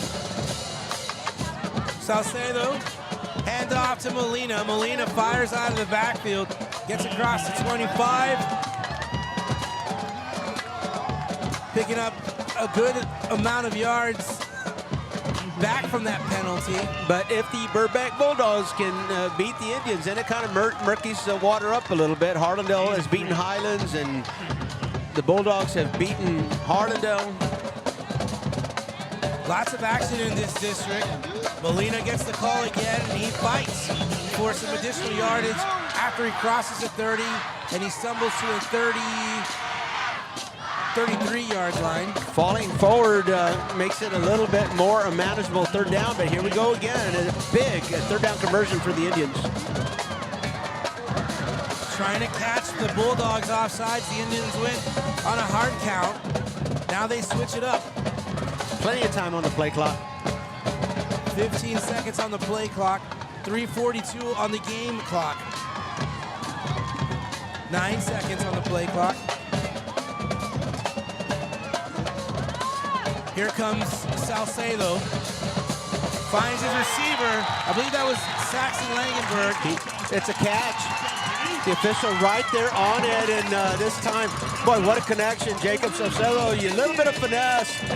Saxon Langenberg does all he can to keep 1 foot in bounds. Remember, high school and college, you only need 1 foot in bounds, and what a pass, what a catch. Move the chains for the Indians. Big first down for the Indians. Zion gets a big block. Zion up the middle, across the 40, up to the 37-yard line. More like the Indians' style of offense that we saw in the beginning of this in the first half, as the Indians march into Burbank territory. So now they're going to want to call a timeout, but I want to say it's the loudest we've had this area in quite some time. Let's go ahead and take a quick break. We'll be right back. You're watching RC Audio Sports, brought to you by Rufio Soul. Finding the right home is hard. Now finding the right realtor, that's the easy part. Vanessa G. Medina with Proper Realty will work hard to help you find the right home for you and your family. Contact Vanessa today and let Proper Realty help you find your dream home.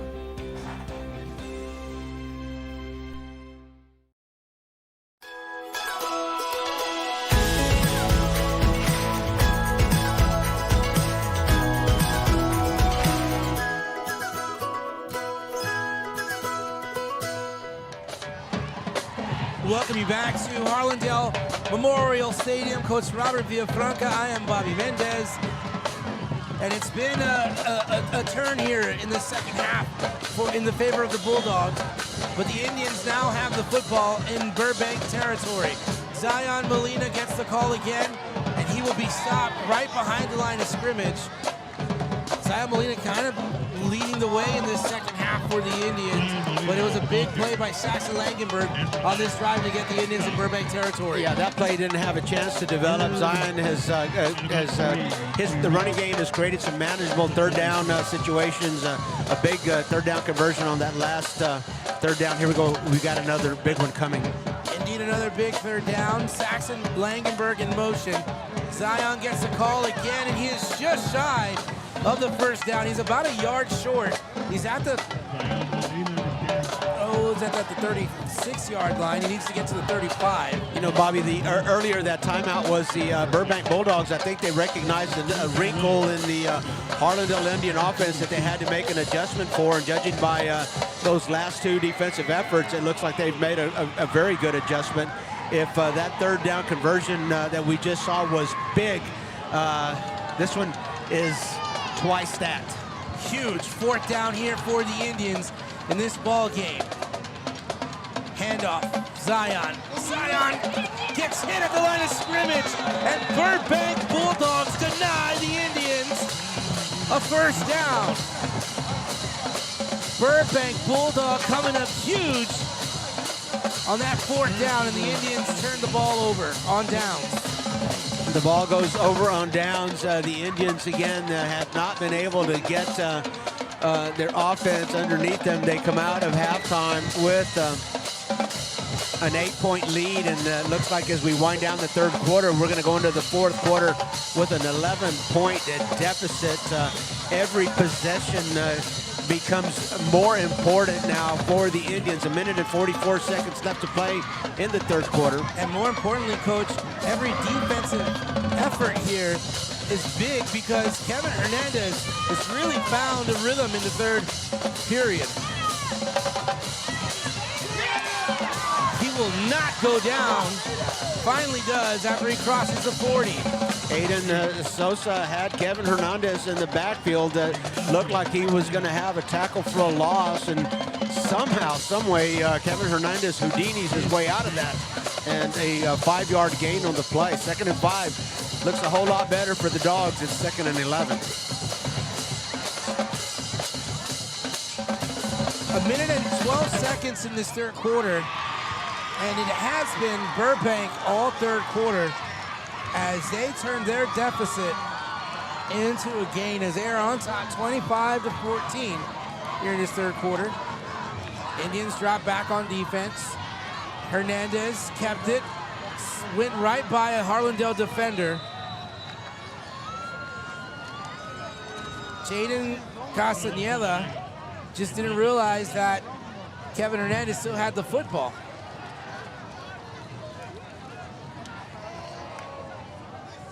Third and 2. Burbank. Off their own 44. Clock will continue to run as the ball is spotted at the 44-yard line. Indians need a stop here. They need to get this offense off the field. Rolling right side. Hernandez will keep it himself. Has some blockers. Finds some room on the sidelines. Gets enough room to pick up the first down and some as he gets into Harlandale territory. You know, Coach, I just don't. I would see it tough for any team to stop Kevin Hernandez when he is just feeling it tonight. Yeah, that on that play, he goes out of bounds and not exactly what still early, still got in the third quarter, but Coach Harris would have loved for that to be the last play of the third quarter. They're winding down the play clock, but to no good point as the game clock is stopped. This time the handoff goes to Cortez. He finds a little bit of room in between the right guard and right tackle. And that'll be the last play of the third quarter, Bob. Still 10 seconds, but they'll run that one down. And it'll start with a second down. No way they're running another play here. And they don't. It goes into the third quarter is now over. We will be right back to start the beginning of the fourth. You're watching High School Sports on the RC Audio Sports YouTube channel. Brought to you by Texas Revolution Youth Football and Cheer.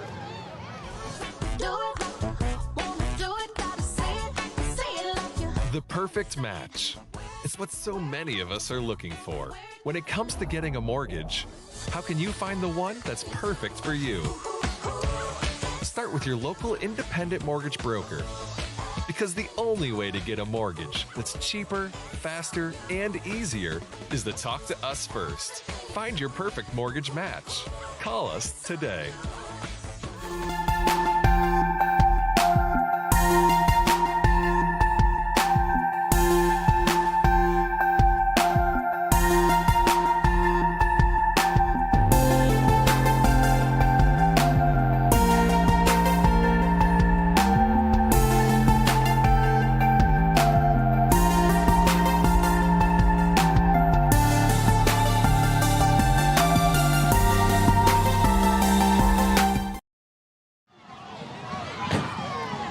Welcome you back to the start of the fourth quarter. The Burbank Bulldogs have the football. They've had it since 1 minute and 44 in the third. Fake the handoff. Hernandez rolls to the right side. And it's just Hernandez right, Hernandez left, Hernandez up the middle. And it's 3 yards, 4 yards, bang, 19 yards, or touchdown, whichever. But Kevin Hernandez. And why not? Why not call his number? Again, just a small point, but it's the little things. He runs out of bounds, and the clock definitely in the Bulldogs' favor here. You'd like to see their running backs get tackled inbounds, keep that clock running.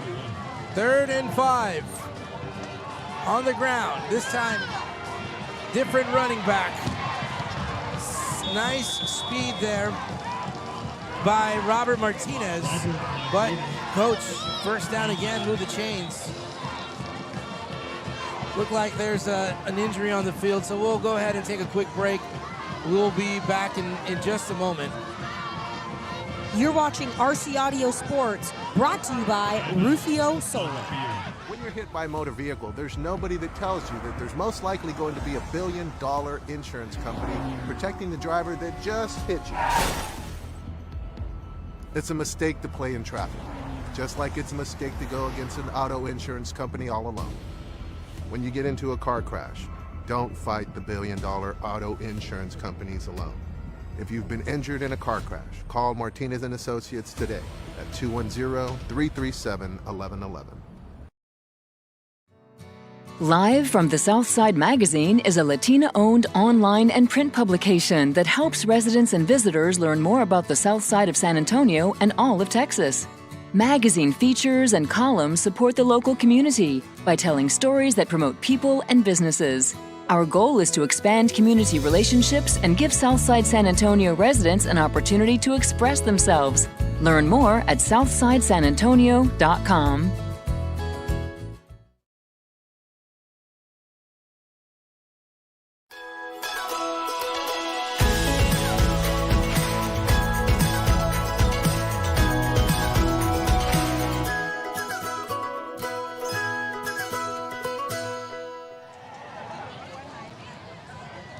Welcome back to the 4th quarter here where the Burbank Bulldogs have the football. They are in Harlandale territory. Ball spotted at the Harlandale 27-yard line. Was a run just moments ago by Robert Martinez to set this first down up for the Burbank Bulldogs.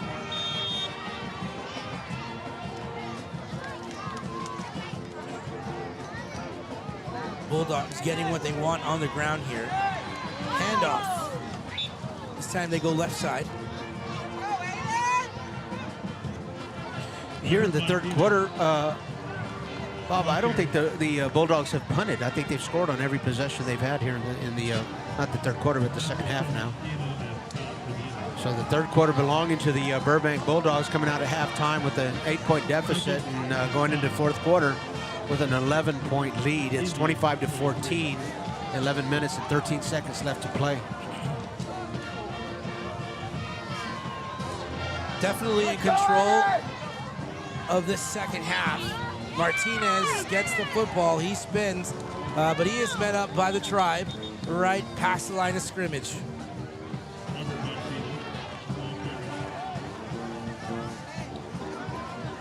The Bulldogs keeping their offense between the hash marks as, again, that clock, as every tick becomes more and more in its favor.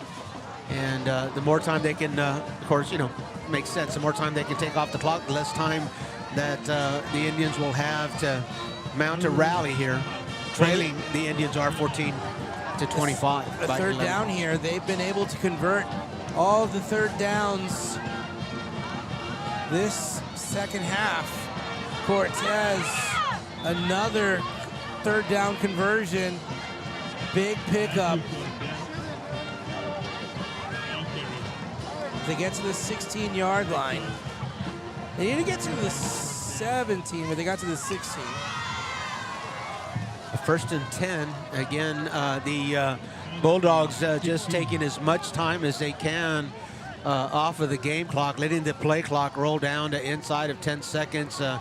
The Bulldog staff doing an excellent job of managing this clock and getting their money's worth out of every tick. Hernandez taking it right side. Lane closes quickly there for the defense, or for Hernandez by the defense. maybe got back to the line of scrimmage, maybe a loss of a yard. And not to dwell on this point, but again, he runs out of bounds, and the clock will stop there. So you really, again, if you're managing the Bulldog offense, you kind of want to remind these kids, stay in bounds. They're it's about 35 seconds of play here. Martinez, handoff, finds some room, left side. He's gonna dive into the end zone. Robert Martinez. If you're scoring, it kind of makes that a moot point. So the Burbank Bulldogs will extend their lead now. From 17. A 17-point lead for the Bulldogs. So the Burbank has scored on every possession here in the second half. The Indians unable to find the answer to this Burbank Bulldog offense. 31-14, lining up for an extra point. Arturo Martinez to try that extra point. The kick is up. It is good. There is a flag on the play. There was some movement by the Indians, which I anticipate will be offsides, but Coach, you take the points off the board and have them go. Nope. Referee doesn't even look over to the Burbank sideline. He just says they're going to decline that one, so you don't take that point off the board. 32-14 is the score. The Burbank Bulldogs are leading the Harlandale Indians. 9 minutes and 19 seconds left to play here in the fourth quarter. Don't go away. You're watching RC Audio Sports, brought to you by Martinez and Associates. The On-Par Golf Academy at Mission Del Lago was designed and developed to offer not only the highest quality golf instruction in San Antonio, but so much more. With its experienced staff and its TrackMan indoor and outdoor training facility, On-Par Golf has the capability to meet all your golf improvement needs. From its junior golf programming to its entertainment and hosting services, OPG has got you covered. So if you're ready to take your golf game to the next level, come see us at On-Par Golf.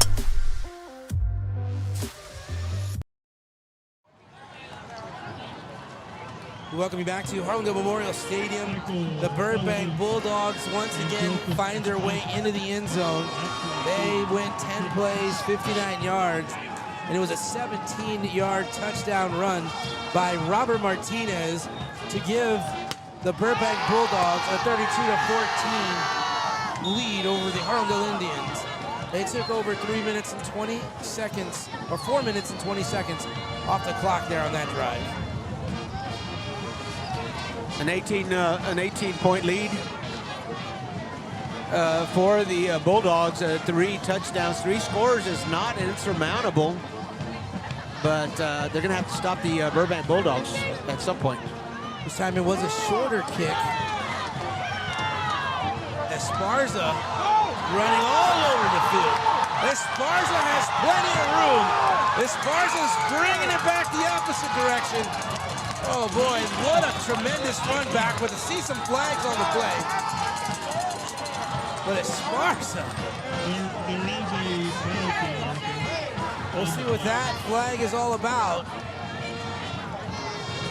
What a run back.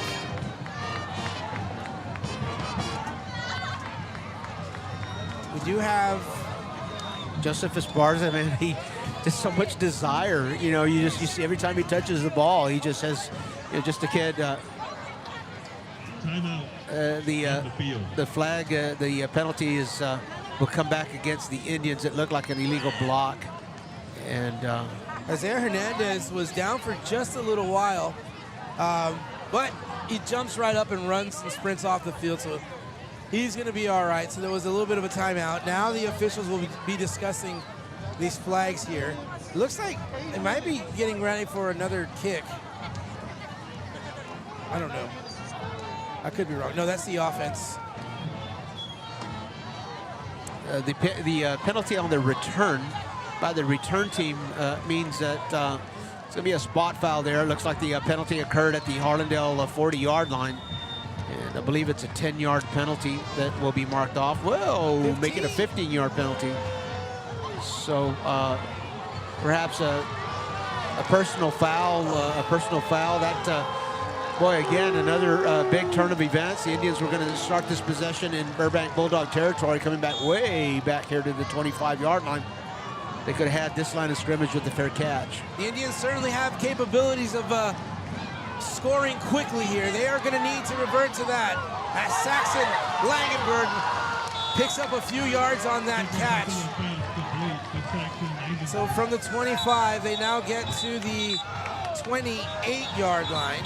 So a 3-yard pickup, but there is a Burbank Bulldog down, so we'll go ahead and take a moment with them.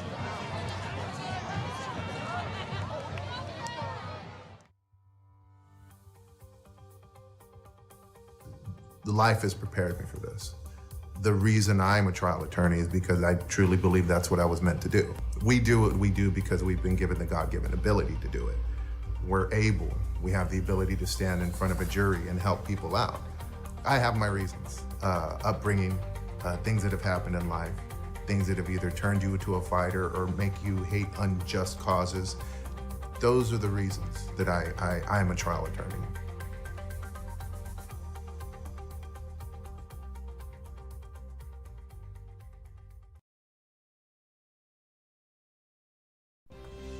Finding the right home is hard. Now finding the right realtor, that's the easy part. Vanessa G. Medina with Proper Realty will work hard to help you find the right home for you and your family. Contact Vanessa today and let Proper Realty help you find your dream home.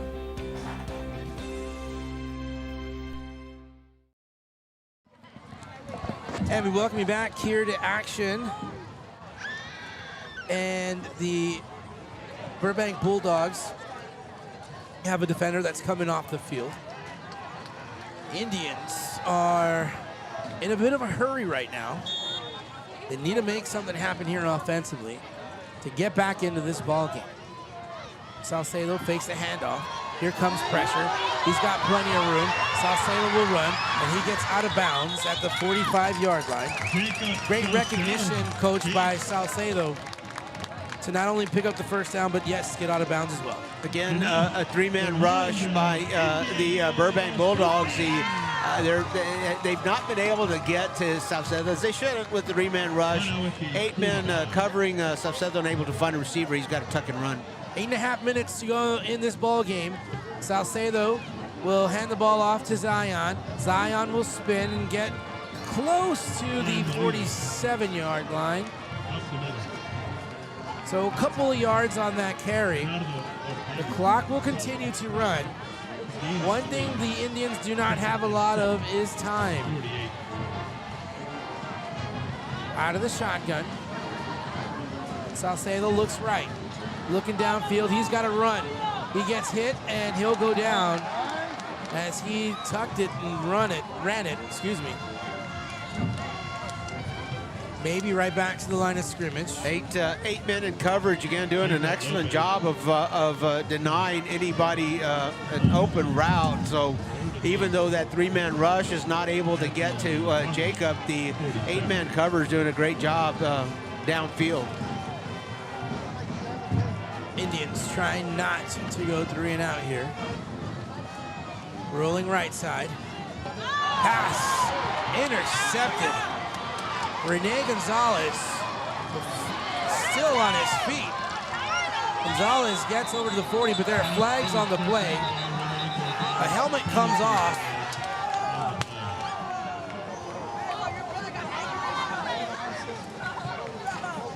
So there's going to be some discussions over here. Salcedo throws an interception. A flag on the far side of the field over there, Bobby. That flag was thrown way after the pass was interception, so I'm fairly certain that the interception is going to hold. It's just a matter of where the Bulldogs are going to start their next possession. The 7 minutes and 15 seconds left to play here in the fourth quarter. The Burbank Bulldogs have been barking the entire second half. Got an illegal block on the return against the Bulldogs. Holding, that's declined. Holding against the Bulldogs, the Indians are going to take that one, so it'll be a 10-yard penalty either way. But the Burbank Bulldogs have been unstoppable here in the second half. They've scored on every possession, and the Indians just unable to solve that riddle here. Absolutely correct, Coach. The Bulldogs have been unstoppable. That is really the best description of the Bulldogs' second half play.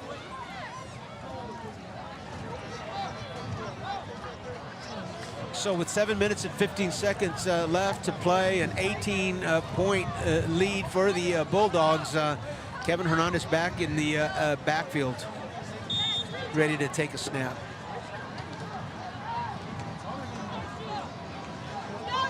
Hernandez will hand the ball off to Martinez. Martinez shakes the defender. Finally brought out of bounds. Robert Martinez, ball carry. Martinez, on the last carry he had, went into the end zone. Penalty marker on the play. These two teams really, between these two teams, you know, they're just two of the top 3 teams in this district, and it's been a battle, and the Bulldogs have been winning that battle here in this second half. Frustration is starting to set in here with the Indians. A flag thrown after the play. Coach Torres having a conversation with the official about it.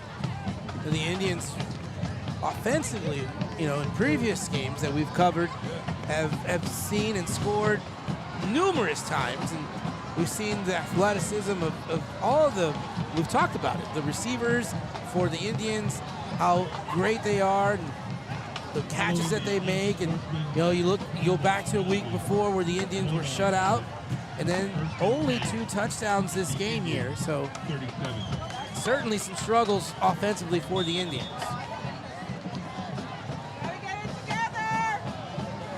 Burbank and the Bulldogs keep it on the ground. Matthew Cortez straight up the middle, down to the 35-yard line. Burbank Bulldogs with their foot on the gas pedal here, and still moving the chains, and the Indians going to have to buckle up, or the Dogs will put another one on them. An 18-point lead with 6 minutes and 39 seconds to go, and the Bulldogs at the Indians' 25-yard line. New set of downs for the Bulldogs. They are in Harlandale territory. Cortez gets the call, and he'll gain some yards near the 21-yard line. And what's important for the Bulldogs is that the clocks continue to run here. You know, Coach, it's not uncommon, you know, these kind of battles between these two teams. You know, these two teams are separated by what, less than 4 miles? By Division Avenue. You know, because we saw almost the same thing with Highlands. You know, this is always a fun rivalry because of our proximity. You know, this is not, we're not traveling up the road and we don't know these guys. We're in the same neighborhood. It's just, you know, it's one of the things that, you know, it's one of the things that makes 14-5 AD2 special in my own mind for what it's worth. Agree. You know, I think neighborhood rivalries are the best. And here they are at Memorial Stadium, the Burbank Bulldogs continuing to push. Why create a district where you have to get on a bus and go, you know, 60, 70 miles down the highway to play someone? This flag will go against the Burbank Bulldogs, but again, you know, the Harlandale Indians, they're set in the southern sector of San Antonio. You know, SAISD schools just make a perfect district with them. Of course, this year, because of the D1, D2 separations, but of course you got South End right here next to us. You've got Southside right there as well, and you know, that's I think that's what high school sports is all about. Neighborhood rivalries, long traditional rivalries. I really love this district. You know, very fortunate for when I played. Same scenario. We played SAISD schools and those in the south.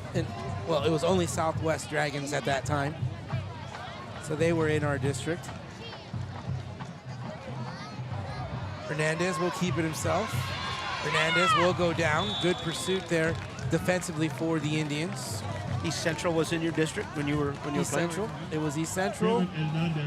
South San. Southwest. McCullum, of course. McCullum. And then we had Jefferson, Brack. I think Lanier, maybe. I can't remember, but for sure those schools indeed. That was a good district. It was fun. Third down here for the Burbank Bulldogs with 3:50 to go in this ball game. Again, the Bulldogs keep it on the ground with Robert Martinez. We are going to have to pick a player of the game, offensively and defensively. Defensively, I know who I want in my conversation. And it's going to be on defense. It's a defensive lineman, and I want it to be the lineman that I think it was number 72. We had that big sack at the end of the second quarter. 70. We're going to get that number. But I've been watching him as well in this second half, and he really has disrupted the timing for Jacob Salcedo. He's been in his face all game long, and I feel sorry for that tackle on the offensive side that had to defend him. Definitely the Bulldogs bring some beef to both sides of the football on their line of scrimmage, offensively and defensively, and they use it to their full advantage.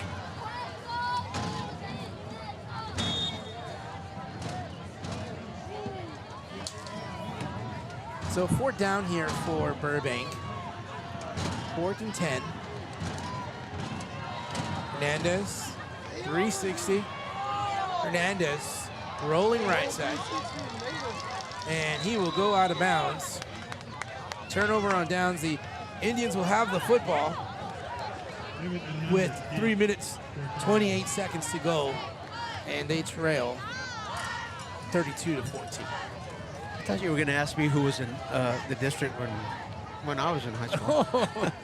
I'm over here waiting for you to ask. Feel free. Me. Yes.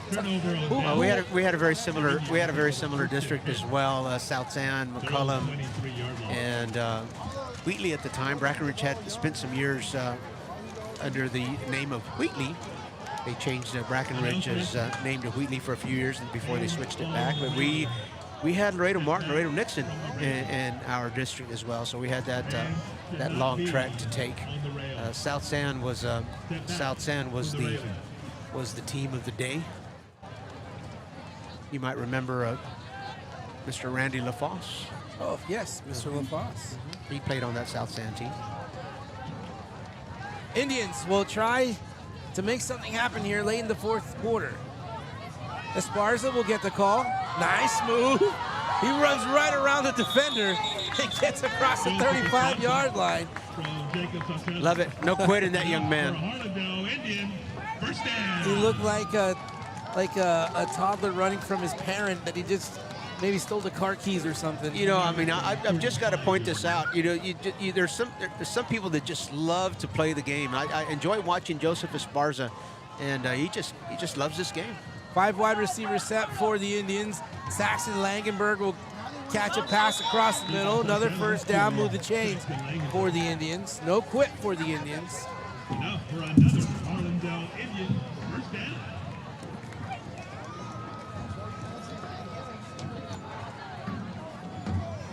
From the Harlandale 45.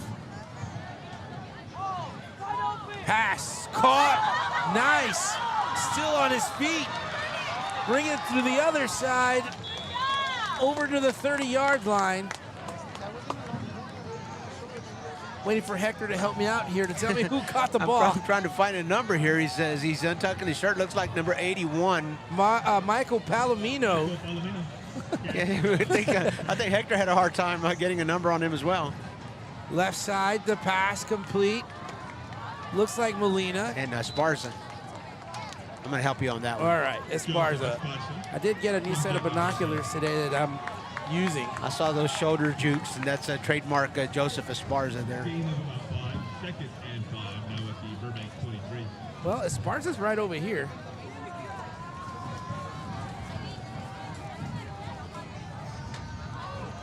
Looking, fire, catch, made.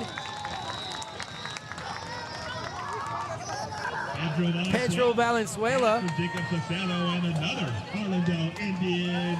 Pedro Valenzuela has had some nice catches this season as well. We head to the final 2 minutes. The Indians driving here, trying to close in on this 18-point deficit. Jacob will take it. Yeah, he's going to take it himself. He's going to jump. Oh, he gets denied. He could have dove in there and got the touchdown, but he jumped, and the defender was smart enough to keep him out of the end zone. Boy, how did that ball keep from breaking the plane there? I might have to throw my red. I'd have to throw my red flag out there if I had one. Another play from scrimmage here. Salcedo from the 1 yard line. Looking, go to the right side. This time he goes in. He lowered his shoulder, got into the end zone.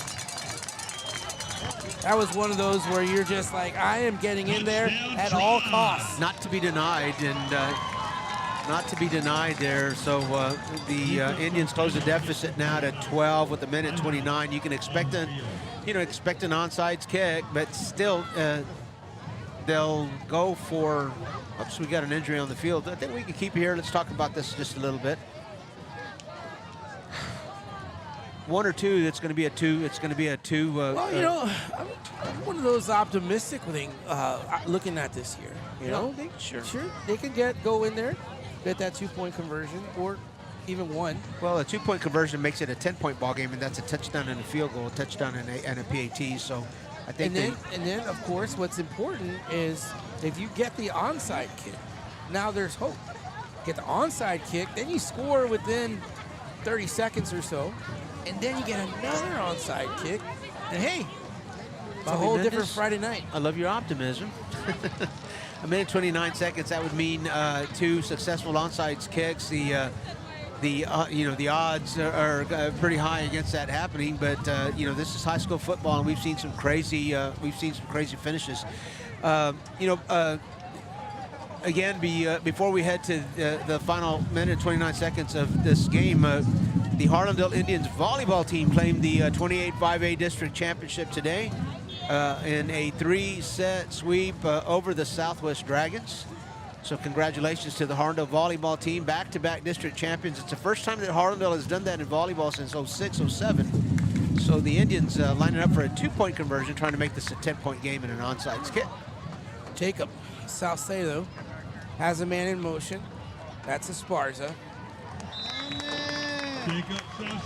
The Indian offense clicking now, so the 2-point conversion is good, making this a 10-point ball game, and the onside kick, you can rest assured, is coming. Coach Harris over there on the other side is calling for his hands team, and the Indians. Their hope here, if you were listening to Bobby's optimism, is onside kick, recover, score, onside kick, recover, score. This optimism, Coach, doesn't just come from anywhere. It comes from you. Oh. Okay? Okay. All right? There's a term that everybody uses now, and I know you're a humble guy, but you are the one sitting right here to bring this term. That linsa is a term that you used when we were in school. No one knew what that meant. It was you that brought that to us, and now this is a community of linsa, and that's what we have right now. We have linsa left.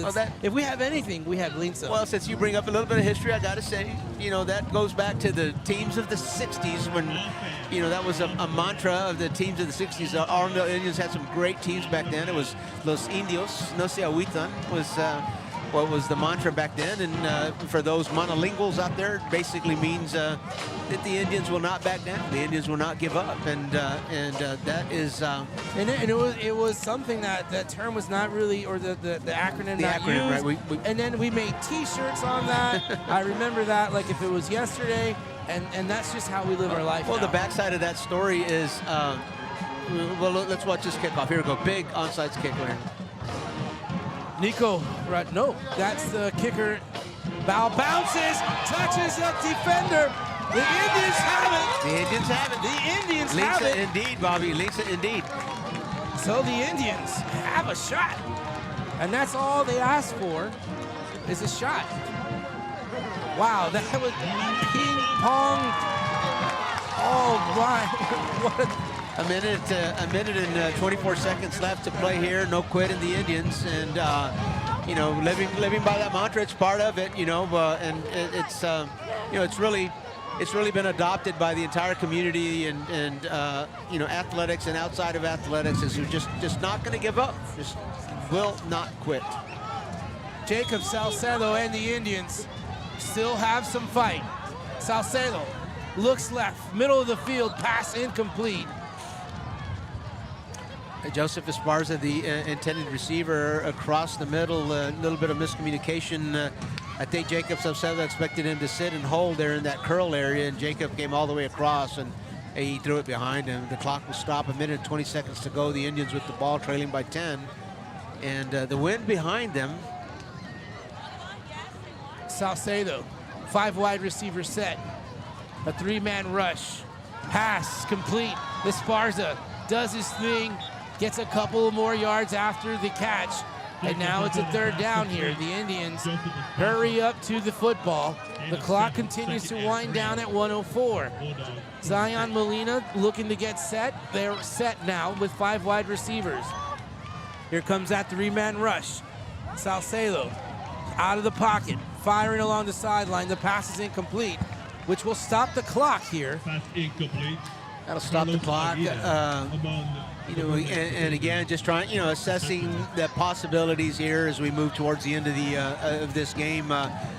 Just judging from what our extra points, I don't know that we've got a whole lot of field goal range. So the Indians not having to make a decision between having to go for the field goal here and then come back with the touchdown. It's got to be touchdowns all the way. Under a minute, 49 seconds here in this 4th quarter. The Indians trying to put a drive together, trying to stay alive. Salcedo. Pass. Caught. Did he drop it?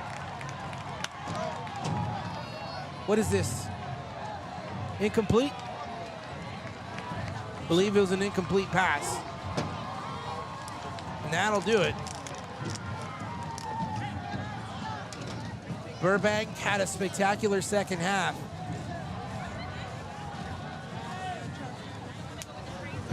Just a spectacular second half. They come out with an 8-point deficit and finish the game here with a 10-point lead. So they deny the Indians that 6th win, and we've talked about that before. That in a 10-team district, you play 9 games, and you know, it's pretty much a rule of thumb. If you can get that 6th win, you're almost assured of an extended season. So the Indians will stall here with 5 wins and 2 losses now after tonight. Back-to-back losses for the Indians, and the Bulldogs will take the win here.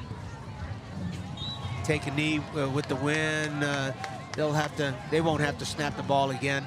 But again, this will murky it up a little bit in that race for the 2nd seed. The Indians dropping this one and still have 2 games left next week against Jefferson, and then the 10th week of the season against McCullum. The Indians still very much in the hunt for a playoff berth, but you know, you heard Coach Torres say before the game, it's not just getting into the playoffs, but you're trying to get there with the highest seed. You certainly don't want to, you know, you'll take the playoff berth, but you don't want to play the district champion of the other team. So the higher you finish in your own district, the lower seed you play in the first round of the playoffs. So the Burbank Bulldogs will ride the happy bus home today. Well, they have every reason to be happy right now, and they just knocked off the Harlandale Indians, who've had a great season in district. So then, like you described, Coach, this was a battle of the two of the top 3 teams in this district.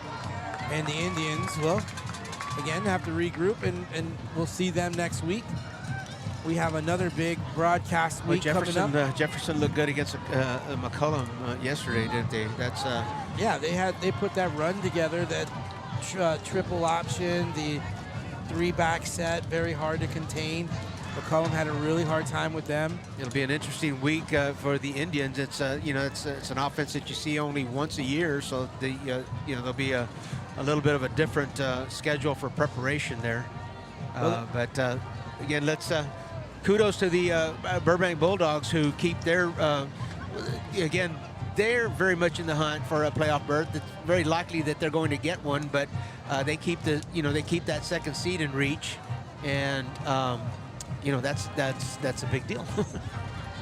Right now, the exchange of handshakes at the end of the game. We're gonna take a little break here. Coach and I have a discussion to have about our players of the game, and then when we come back, we'll let you know who they are and then where we'll be next week. And of course, hang in there. We'll be right back. It started in 2019 with Texas Revolution Youth Football and Cheer. It was inspired by my sister, my late sister, Patricia Galaxy Mora. She had passed away. Before she had passed away, we had conversations about starting my own organization. Right now, our actual motivation is to get these kids to the next level as far as getting ready for middle school and high school football. Our plan for Texas Revolution is not only teaching them the fundamentals of football and cheer, but it's also teaching them how to be great young men and women, providing for the city south side, and also raising them right. No pass, no play. Being here and being very respectful to their coaches, to their moms, their dads, their guardians. And that's what we strive for, is to raising the next generation of athletes, but also great men and women too as well. Look us up on Facebook too as well for any questions or any concerns that you may have as well. When we got a look at the gorgeous historic Hangar 9, we knew it was the perfect place for our wedding. It provided the blank canvas we needed to plan our dream wedding, and it fit our 370 guests easily. We had family come to Brooks from all over the world.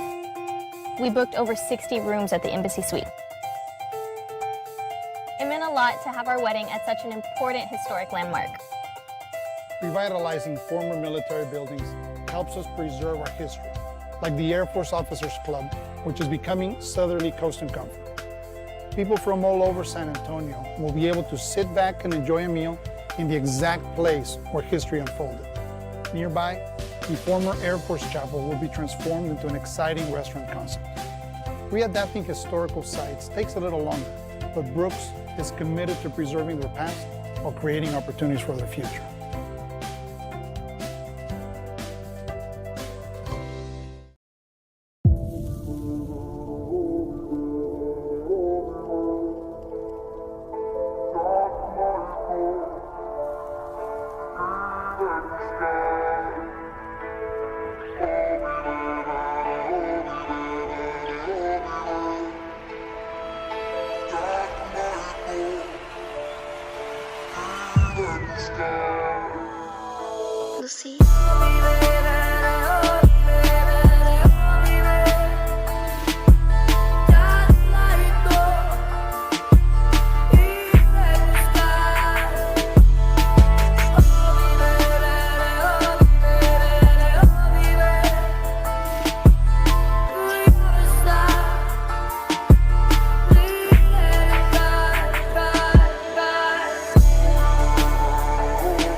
Welcome you back to Harlandale Memorial Stadium, where the Harlandale Indians fall to the Burbank Bulldogs in this tough matchup between the two.